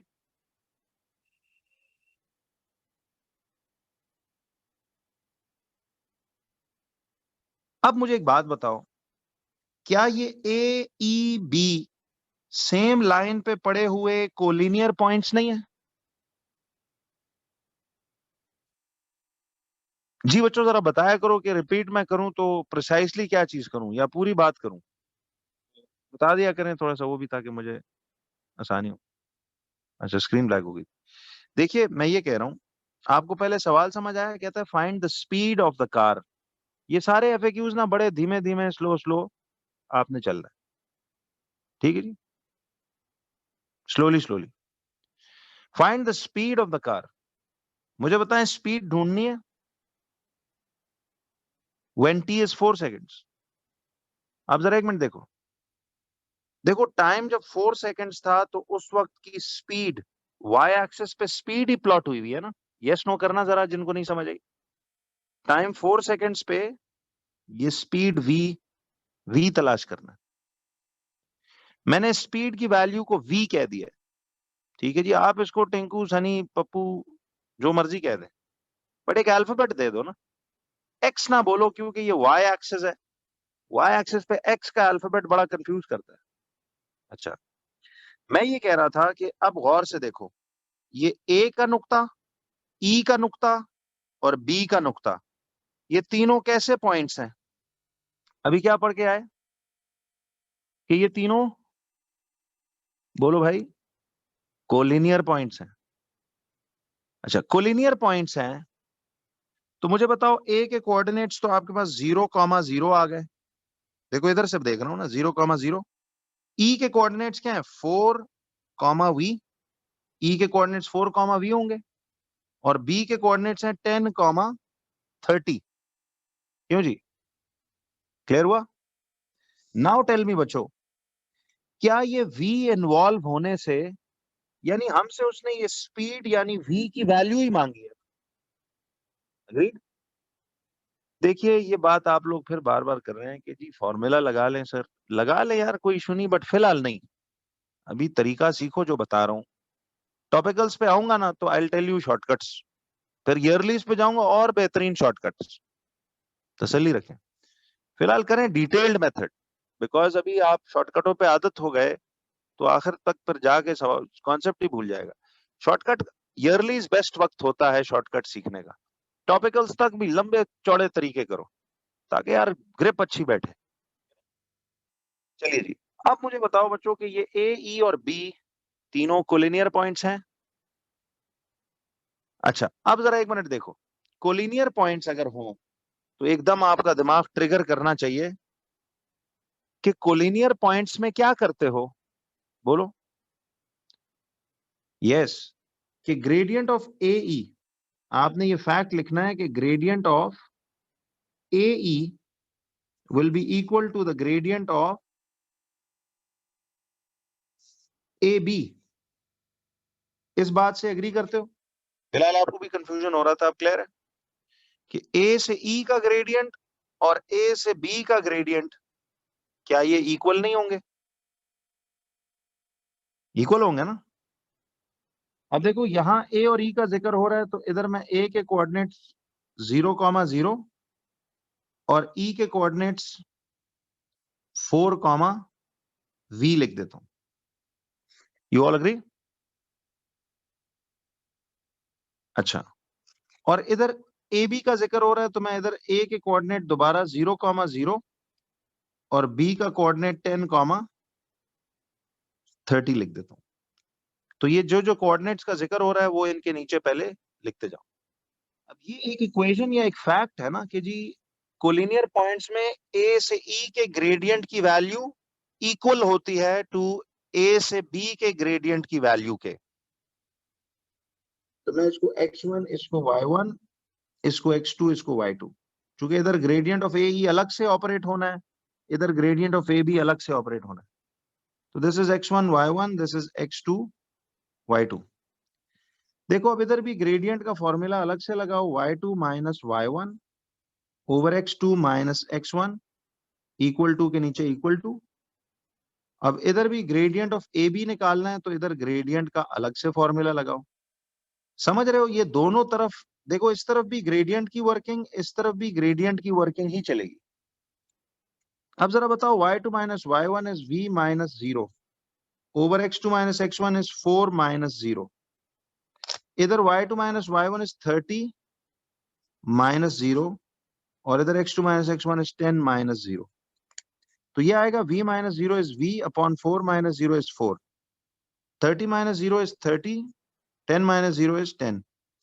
अच्छा, वैसे इसको सिंप्लीफाई कर सकते हैं इस फ्रैक्शन को ना बच्चों? यूनिटरी नहीं करना, यूनिटरी बिल्कुल नहीं करना, ये वाला तरीका करो। नो अदर मेथड अभी फिलहाल सिवाय इसके। नो यूनिटरीज, नो फॉर्मूलाज, कोलिनियर वाला। देखो ये 0 इस 0 से कट गया तो ये बनता है v upon 4 equal to 3 upon 1। भले जवाब एक जैसा आए, मकसद इस वक्त जवाब हासिल करना नहीं है, कॉन्सेप्चुअली क्लियर करना है। अब सी दोनों तरफ सिंगल फ्रैक्शन हो तो बिलाल ये क्लियर हुआ कि ये भी सिंगल फ्रैक्शन, ये भी, तो अब क्रॉस मल्टीप्लाई, तो v into 1 equal to 4 into 3, तो v will be equal to 12। अच्छा, ये v कौन था? ये v एक स्पीड थी ना, तो इसका मतलब है ये v की वैल्यू कितनी निकली बच्चों? इसका मतलब है टाइम 4 सेकेंड्स पे स्पीड कितना था? 12 मीटर्स पर सेकेंड। हाँ जी, देखो कॉन्सेप्चुअली काम करो। अब मैं आपको इसका एक ओरल तरीका बताता हूं काउंटर चेकिंग का। सुनो एवरीबडी, जरा ओरली इसको काउंटर चेक करो। एग्जामिनर को ये वर्किंग दिखानी है जी, इसके अलावा वो किसी वर्किंग को नहीं मानेगा। ये थोड़ा मार्क्स स्कीम कॉम्प्लिकेशंस है इसलिए बता रहा हूं। कोई बंदा है जिसको ये पूरी बात ना समझ आई हो? अब देखो बच्चों, ये एक रफ स्केच है, हम अंदाजा नहीं लगा सकते सिर्फ कि 4 सेकंड्स पे कितनी जी रफली कुछ इतनी वैल्यू होगी, ऐसे नहीं सोचना, प्रॉपर कैलकुलेट आउट करना। इसका मतलब है जब टाइम 4 सेकंड्स का था, सुनना, जब टाइम 4 सेकंड्स का था तो उस वक्त speed of that car was 12 meters per second. Very intelligent of you, but इस वक्त फिलहाल ऐसे करो। बात ठीक है, जब हम सीख लेंगे ना तो मैं आपको इस तरह के और शॉर्टकट्स बताऊंगा, लेकिन बात अच्छी आपने डिटेक्ट की, वेरी नाइस। अब जरा सुनो बच्चों, नहीं नहीं अलीशा, आप बिल्कुल फॉर्मूला नहीं लगाना बच्चे, मैंने आपको भी कहा ना, देखो फिलहाल इस तरीके के अलावा कोई और तरीका नहीं करना। बात क्लियर होगी जी? अब दोबारा ना पूछिएगा ये कि जी ये फॉर्मूला करूं वो करूं, ये तरीका करो। समझ तो आ गया ना? ये वाला तरीका कट कॉपी कोलिनियर पॉइंट्स वाला हर बंदा वो करेगा, अभी और कोई तरीका नहीं करना। अच्छा अब एक बात, ओरल काउंटर चेक पे आओ। यार देखिए, अब यही कॉन्सेप्ट्स हैं कि जैसे आप अप्लाई करोगे। एवरीबडी लिसन, सुनो, मुझे बताओ इस ए से लेके बी तक एक्सेलरेशन का क्या रेट चल रहा है? 3 मीटर पर सेकंड स्क्वायर। ये ओरल काउंटर चेक बता रहा हूं, 3 मीटर पर सेकंड स्क्वायर। अब मैं आपसे एक सवाल कर रहा हूं, 3 मीटर पर सेकंड स्क्वायर की एक्सेलरेशन का क्या मतलब होता है? कि इस गाड़ी की स्पीड 3 मीटर्स पर सेकंड से बढ़ रही है हर एक सेकंड बाद, ऐसे ही है? तो यार अगर हर सेकंड में 3 मीटर पर सेकंड बढ़ रही है तो 4 सेकंड्स बाद उसकी रफ्तार कितनी हो चुकी होगी? हर सेकंड में अगर 3 मीटर पर सेकंड बढ़ रही है तो 2 सेकंड बाद कितनी हो चुकी होगी? देखो, 1 सेकंड बाद ये 3 मीटर्स पर सेकंड हो चुकी होगी, 2 सेकंड्स बाद ये 6 मीटर्स पर सेकंड हो चुकी होगी, 3 सेकंड्स बाद ये 9 मीटर्स पर सेकंड हो चुकी होगी, तो 4 सेकंड्स बाद ऑब्वियसली कितनी हो चुकी होगी? 12 मीटर्स पर सेकंड। देखा, ये शॉर्टकट है, ये शॉर्टकट है। ये करेंगे ईयरलीज में, मैंने आपको बताया ना, ईयरलीज में 10-10 मिनट वाले सवालों का 10-10 सेकंड सोल्यूशन भी है। बट यार अभी शॉर्टकट ना मारो, अभी ये फुल वर्किंग दिखानी है, ठीक है? हाँ जी, ये ओरल यूनिटरी मेथड लगाया एक्चुअली हम, बट आपने लिख के एग्जामिनर को नहीं देना, ये सिर्फ काउंटर चेक है जी। दोबारा देखिए राफे, मैं ये कह रहा हूँ कि आपको, अच्छा ये राफे समझ आया, ये वर्किंग का तरीका तो क्लियर है ना? ये तो राफे क्लियर है, जो रिपीट मांग रहे हैं, ये एग्जामिनर को ये करके दिखाना है। आपसे टेस्ट टॉपिकल ईयरली वर्ली कहीं भी पूछूं ये कर, ओरल काउंटर चेक किया है कि देखो इस पूरे ए से बी के इलाके में एक्सेलरेशन कांस्टेंट है ना, 3 मीटर्स पर सेकंड स्क्वायर। जी राफे देखिए, 3 मीटर्स पर सेकंड स्क्वायर का क्या मीनिंग सिखाया था मैंने? What do you understand by an acceleration of 3 metres per second square? बोलिए। Acceleration of 3 metres per second square का मतलब था कि इस गाड़ी की रफ्तार में हर सेकंड बाद 3 मीटर्स पर सेकंड का इजाफा हो रहा है, ऐसा ही है? तो हर सेकंड बाद अगर 3 मीटर्स पर सेकंड का इजाफा हो रहा है तो यार 4 सेकंड बाद उसकी टोटल रफ्तार कितनी हुई होगी राफे? 1 सेकंड बाद 3 मीटर्स पर सेकंड, 2 सेकंड बाद 6 मीटर्स पर सेकंड हो गई होगी स्पीड, 3 सेकंड्स बाद 9 मीटर्स पर सेकंड हो गई होगी, तो 4 सेकंड बाद 12 मीटर्स पर सेकंड ही होगी कि नहीं? तो इसका मतलब है टाइम 4 सेकंड्स पे उसकी speed was 12 meters per second.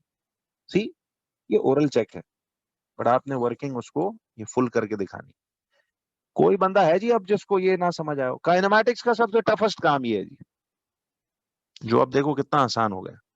इसी बहाने कोऑर्डिनेट ज्योमेट्री का हमारा एक बड़ा मेजर कॉन्सेप्ट वो भी हल हो गया। कोई है बंदा ऐसा जिसको ये बात ना समझ आई हो? बोलिए। अब इसके ऑल्टरनेट बहुत से तरीके हैं। See I guess, I agree, sorry, there are many methods to do this, but I am telling you कि आप इसको ये तरीका फिलहाल करें, ठीक है?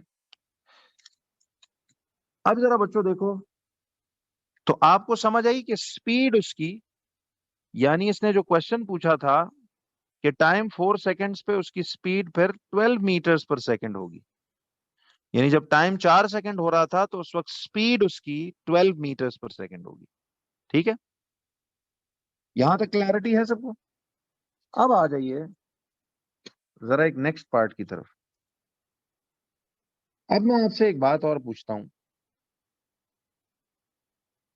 FAQ नंबर 5, सुनिए जी। FAQ नंबर 5, सुनो सुनो, केमिस्ट्री में कल कर लूंगा, अभी पहले जरा ये FAQs कंप्लीट करो ताकि मैं काइनेमैटिक्स को मुकाऊं जरा। देखिए, किसी जगह मैं स्पीड नहीं मार रहा हूं, हम सिर्फ उस डेट लाइन से 4 दिन पीछे हैं। 7th को काइनेमैटिक्स खत्म होना था, हम आज 12th है, तो चलो कोई नहीं, समझ के जाएं, भी ये लीड हम पकड़ लेंगे। मैंने आपको कहा था समवेयर अराउंड ये लॉकडाउन से पहले पहले इंशाल्लाह हम दोबारा लीड में या विद इन डेट्स आ जाएंगे। मैथ्स में और फिजिक्स में हम ऑलमोस्ट सही जा रहे हैं। केमिस्ट्री में सिर्फ एक हफ्ता पीछे है, वो मैंने जो 2 3 4 संडेज लगा दी, उसमें इंशाल्लाह बराबरी हो जाएगी। मकसद समझ के जाना है यार, ये चीजें हमेशा देखिए पिछले 22 साल से बिल्कुल टाइमली हर चीज A to Z हम करते रहे। बस थोड़ा सा स्टूडेंट से आपसे गुजारिश है कि आप लोग टाइमली जरूर चीजों को देखते रहें। आंसर उसका था जी 12 मीटर्स पर सेकंड।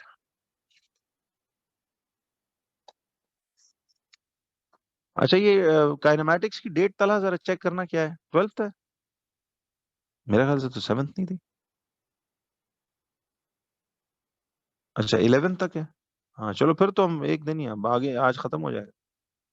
अच्छा, 12th है, ठीक हो गया। बस फिर तो हम विद इन डेट्स हैं, बल्कि ये तो बहुत अच्छी बात। जी जी, वो कर लेंगे निमरा, छोड़ दें। अच्छा, यहाँ तक आपके पास। अब आओ बच्चों जरा नेक्स्ट। अब जरा देखिए FAQ नंबर अगला जो है, सुनो।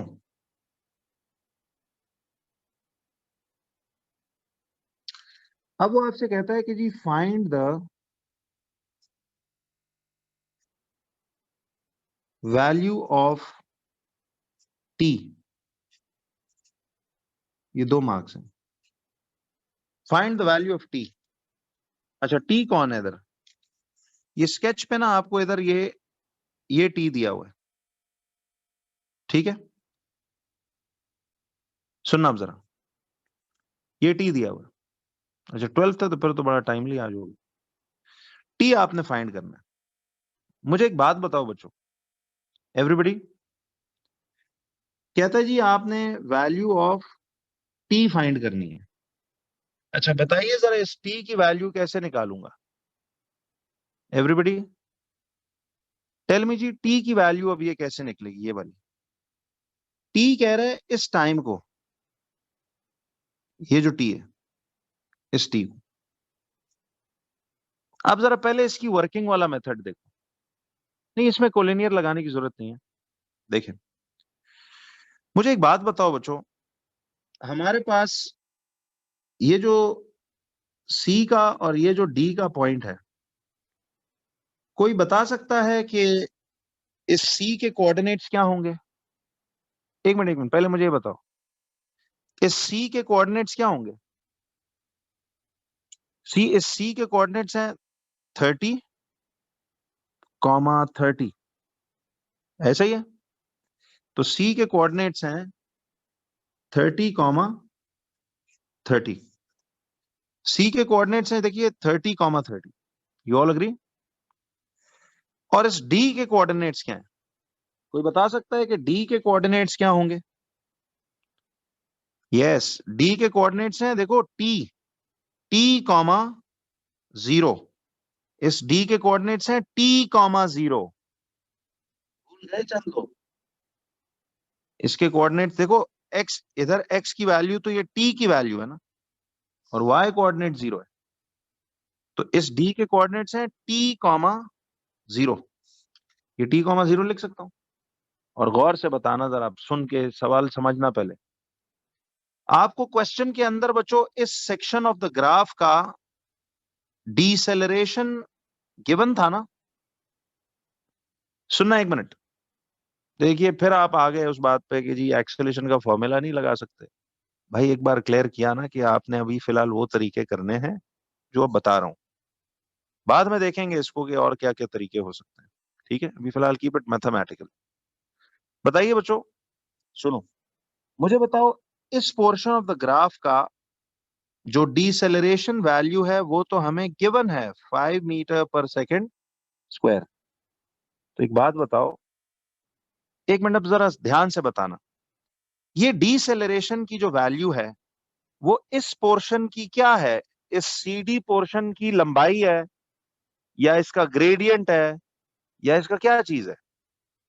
यस, ये जो डिसेलरेशन का रेट दिया हुआ ना 5 मीटर पर सेकेंड स्क्वायर, ये इस पोर्शन का ग्रेडियंट ही होता है। क्या ख्याल है जी? ये इस पोर्शन का ग्रेडियंट ही होता है। You agree? लेकिन अब आओ कि ये डिसेलरेशन इस पोर्शन का कौन है? ग्रेडियंट है।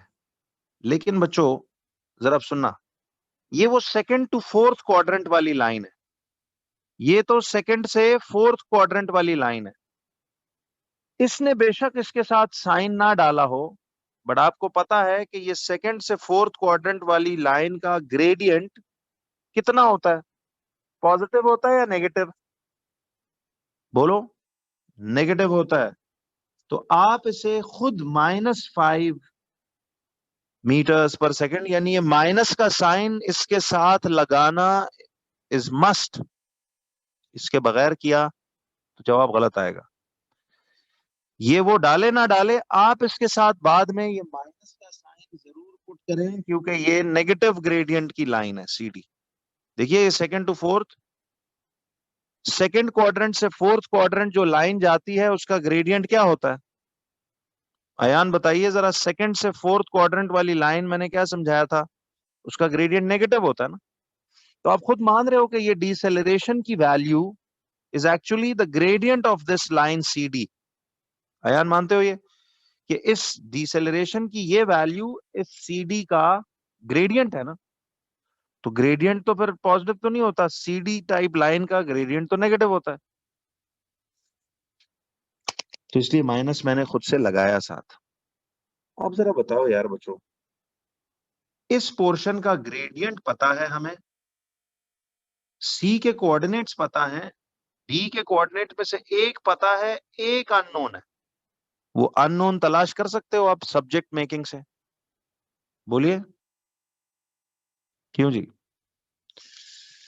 तो जरा आप देखो, मुझे ये बताओ कि हमें सी डी का ग्रेडियंट गिवन है, तो सी ग्रेडियंट ऑफ सी डी हम यूं लिखेंगे, which is y2 minus y1 upon x2 minus x1।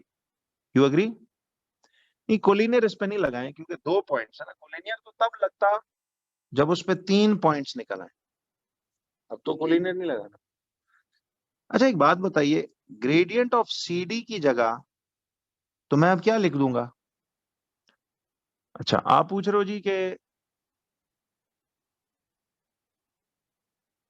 जी बताइए कहां से रिपीट करूं?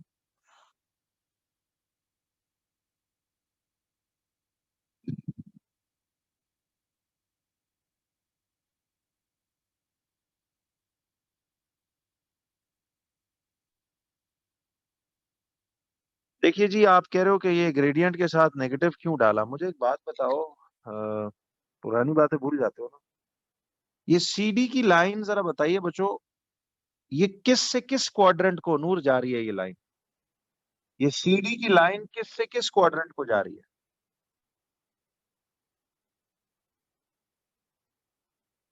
नहीं, मैं कुछ और पूछ रहा हूँ, आप कुछ और बता रहे हो।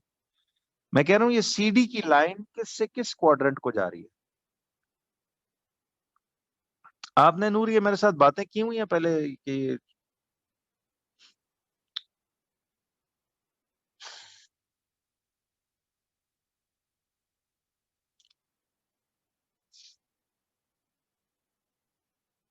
तो यार फिर आपको ये तो अभी नहीं समझ आएगा।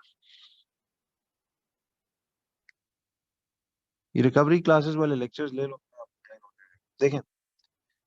तो ये इसलिए हमने नेगेटिव डाला। देखो ये इस तरह वाली लाइन जो है ना, सेकंड क्वाड्रेंट से फोर्थ क्वाड्रेंट को जाती है, उसका ग्रेडियंट नेगेटिव होता है। हमने पढ़ा हुआ है। ठीक है जी।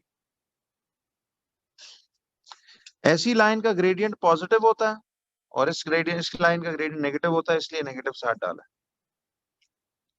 हाँ जी, आप कहाँ से कह रहे थे रिवाइज रिपीट करने का, जरा बताइए।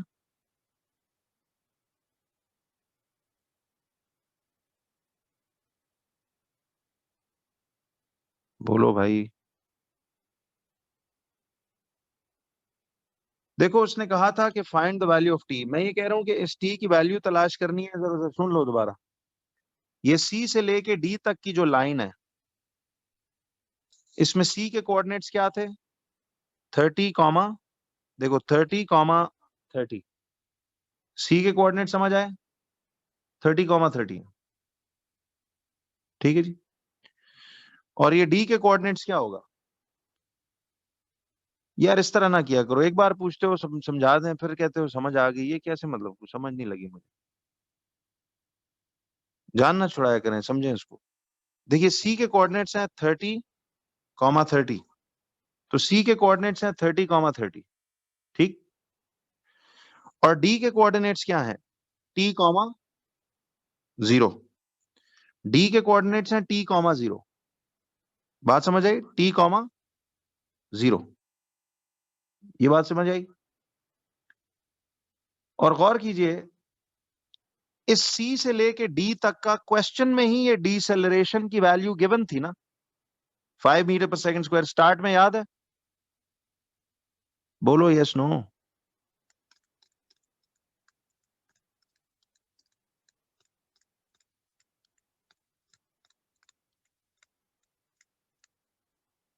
तो deceleration 5 metre per second square है, लेकिन ये तो याद है वो सेकंड से फोर्थ क्वाड्रेंट वाली लाइन है, तो डीसेलरेशन की वैल्यू तो हमेशा नेगेटिव होती है। उस तरह भी याद रख सकते हो। या ऐसी लाइन मुझे बताओ, ये सेकंड से फोर्थ क्वाड्रेंट वाली लाइन है, तो इसका ग्रेडियंट क्या होगा?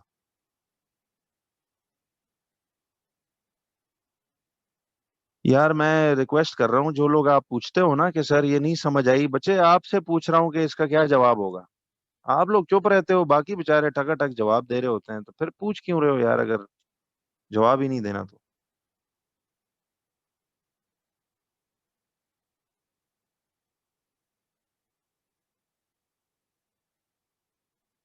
गुड यार। ये मुझे लगता है खाली मुझे ही चेक कर रहे हो कि मुझे आता है कि नहीं। थोड़ा बहुत आता ही है यार हमें भी। सवाल पूछ के गायब हो गए आप, चलें। तो डिसेलरेशन इसकी आ रही है -5 मीटर पर सेकंड स्क्वायर। अब मुझे ये बताओ कि देखो सीडी का ग्रेडियंट आपने, अब ग्रेडियंट ऑफ सीडी आपके पास आया हुआ है कितना? -5। सीडी का ग्रेडियंट आया हुआ है -5। ठीक है जी। और सी डी के कोऑर्डिनेट्स क्या थे? देखो सी के कोऑर्डिनेट्स थे 30, 30। और डी के कोऑर्डिनेट्स हैं T, 0। तो अब मुझे बताओ, ये x1 है, ये y1 है, ये x2 है, ये y2 है। तो अब सी डी का ग्रेडियंट की वैल्यू तो -5 है, वो मैंने डायरेक्ट पुट कर दिया, देख रहे हो ना? I have the gradient of this line as -5, I put it like this. अब y2 कितना है? 0। माइनस y1 कितना है? 30। y2 minus y1 is 0 minus 30 over x2 minus x1 is t minus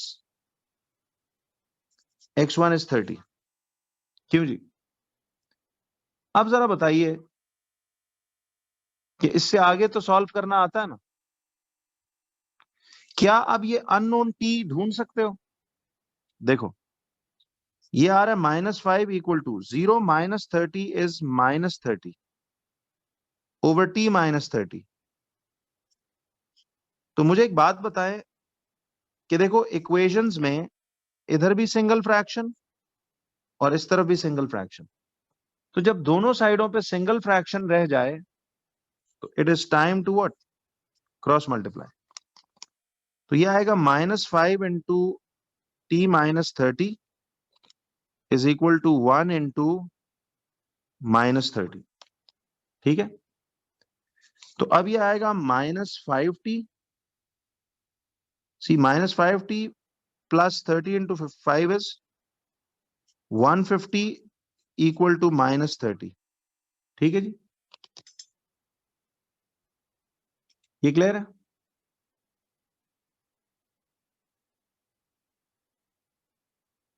तो -5T plus 150 is equal to -30। तो -5t, तो ये +150 उधर जाके -150 हो जाएगा। तो -5t इक्वल टू ये कितना आ जाएगा, -180। तो t equal to -180 over -5। Negative से नेगेटिव कट गया, तो t इक्वल टू कितना आता है,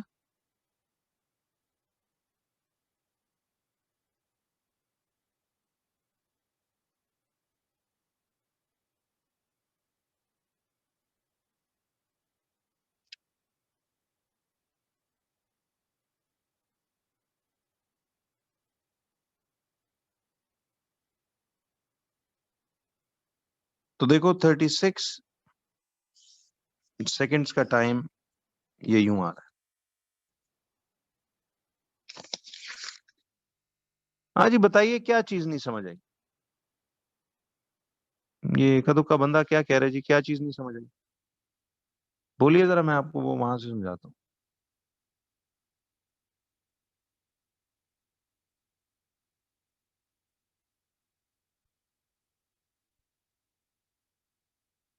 नहीं नहीं उमायमा, हम ग्रेडियंट नहीं ढूंढ रहे बच्चे, थोड़ा सा आप लोग जरा सोचा करें। देखें, ग्रेडियंट गिवन था, उसकी वैल्यू को यूज करके मैंने परली तरफ से ये अननोन कोऑर्डिनेट निकाला है। अब इस टाइप के सवाल हम पीछे करके आए हुए थे, याद है? 4-5 सैटरडेज पीछे चले जाओ तो जब मैं ग्रेडियंट्स के कॉन्सेप्ट सिखा रहा था, तो उसमें याद है एक सवाल में मैंने ग्रेडियंट ऑफ द लाइन दे दिया था और फिर उससे परले तरफ से अननोन कोऑर्डिनेट्स निकलवाए थे। क्या ख्याल है?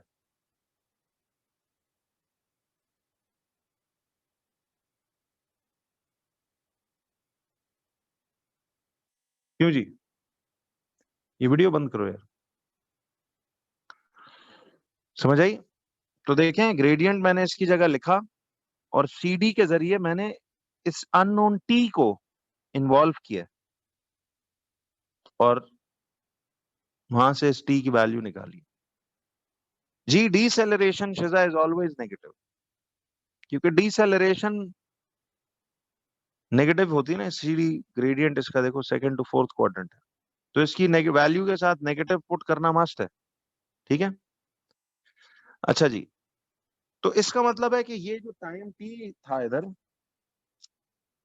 ये टी की वैल्यू वाज बेसिकली 36 सेकेंड्स।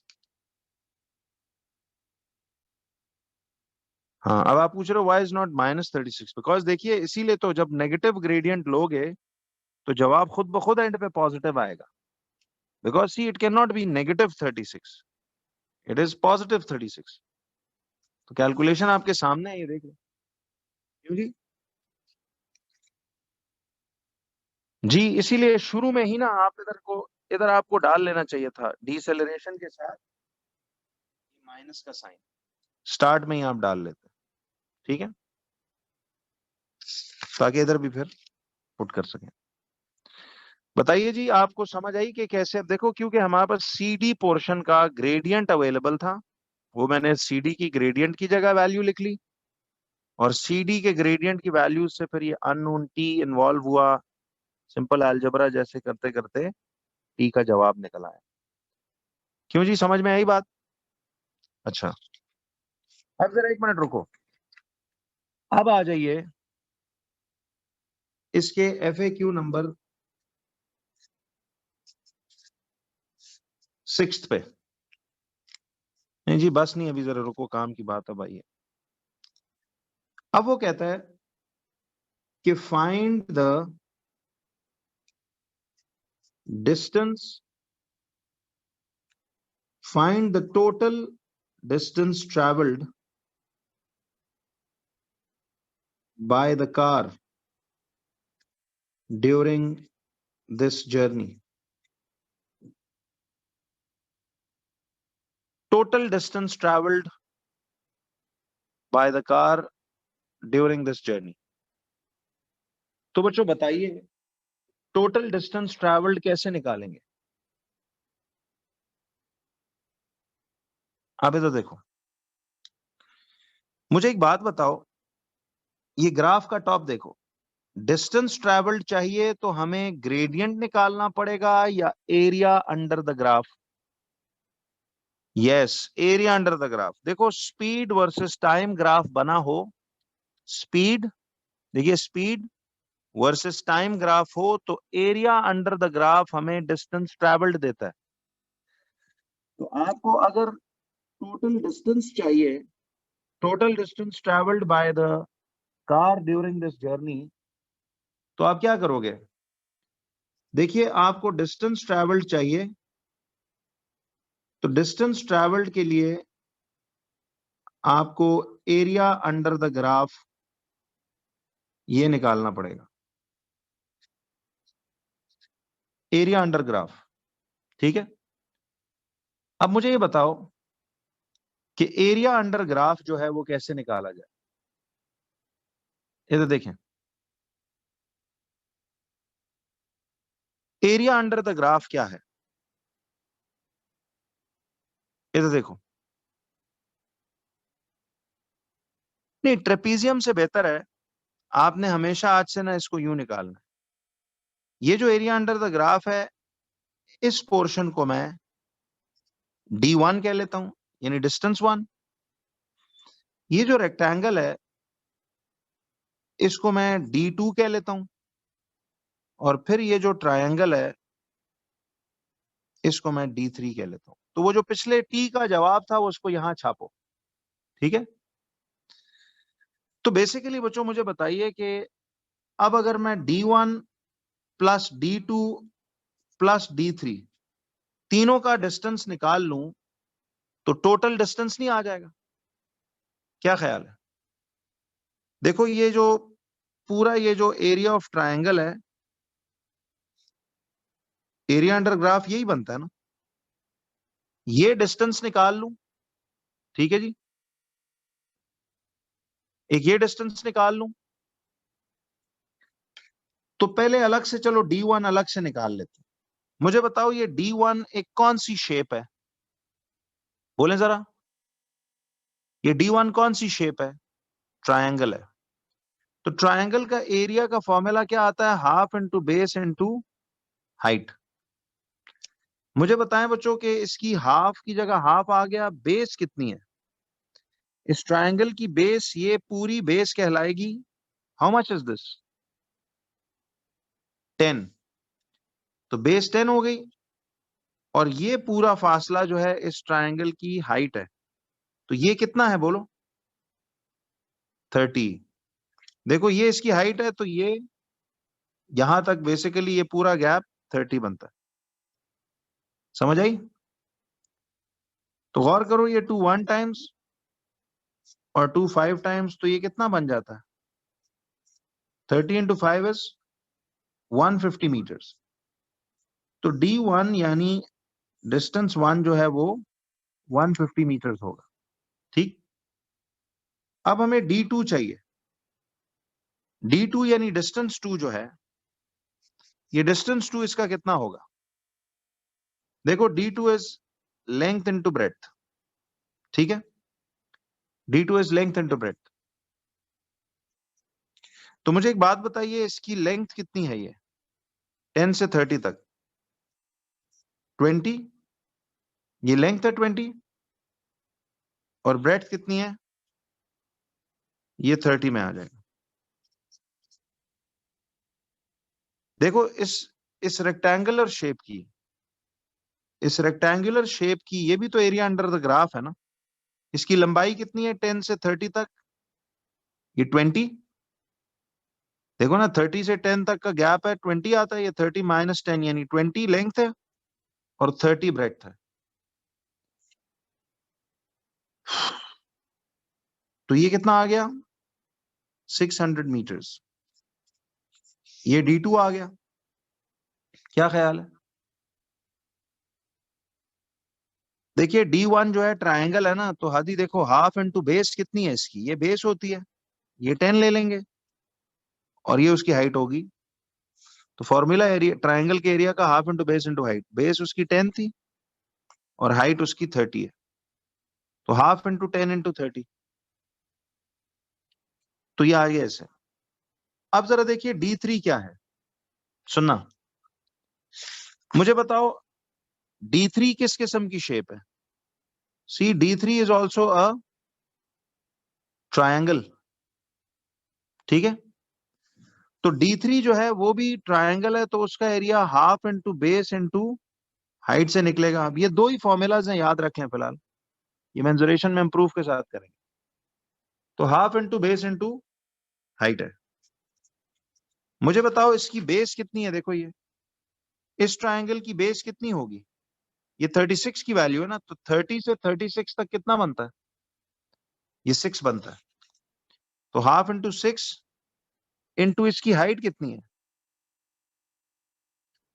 बोलो ये कितनी है? ये 30। तो हाफ इंटू 6 इंटू 30, तो 2 1 टाइम्स 2 3 टाइम्स, तो ये कितना आता है? Sorry, 30 into 3 is 90 metres. क्यों जी? तो टोटल डिस्टेंस ट्रेवल्ड अब निकलेगा कि इस गाड़ी ने अपनी पूरी जर्नी में टोटल डिस्टेंस कितना तय किया? D1 देखो 150 मीटर्स है, प्लस D2 600 मीटर्स है, प्लस D3 90 मीटर्स है। तो कुल मिला के कितना बना? 840 मीटर्स। कितना बना जी? 840 मीटर्स। समझ आई? नहीं नहीं नहीं नहीं जैनब, हमने ये पढ़ा था कि यहां एरिया की वैल्यू डिस्टेंस बता रही होती है, प्रूफ किया था ना। देखो बेसिकली ये 10 तो सेकंड्स थे और ये 30 मीटर पर सेकंड थे, तो सेकंड से सेकंड कट के तो ये तो पीछे क्या बचता है? मीटर ही बच रहे थे ना। वो तो जनरली जब एरिया निकालते हैं तो वो सीएम स्क्वायर मीटर स्क्वायर में आता है, बट ये तो एरिया की वैल्यू यहाँ डिस्टेंस की वैल्यू है। डिस्टेंस के यूनिट्स तो मीटर्स होते हैं। समझ आई?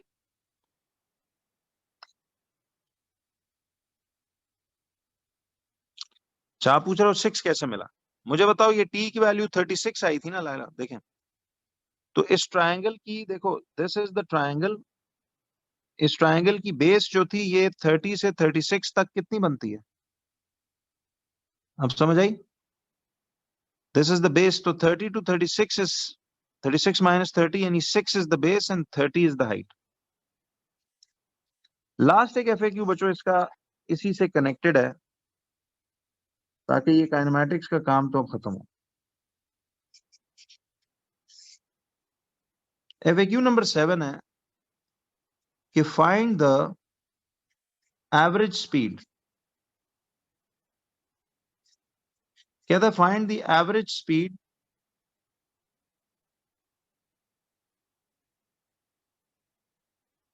Of the whole journey.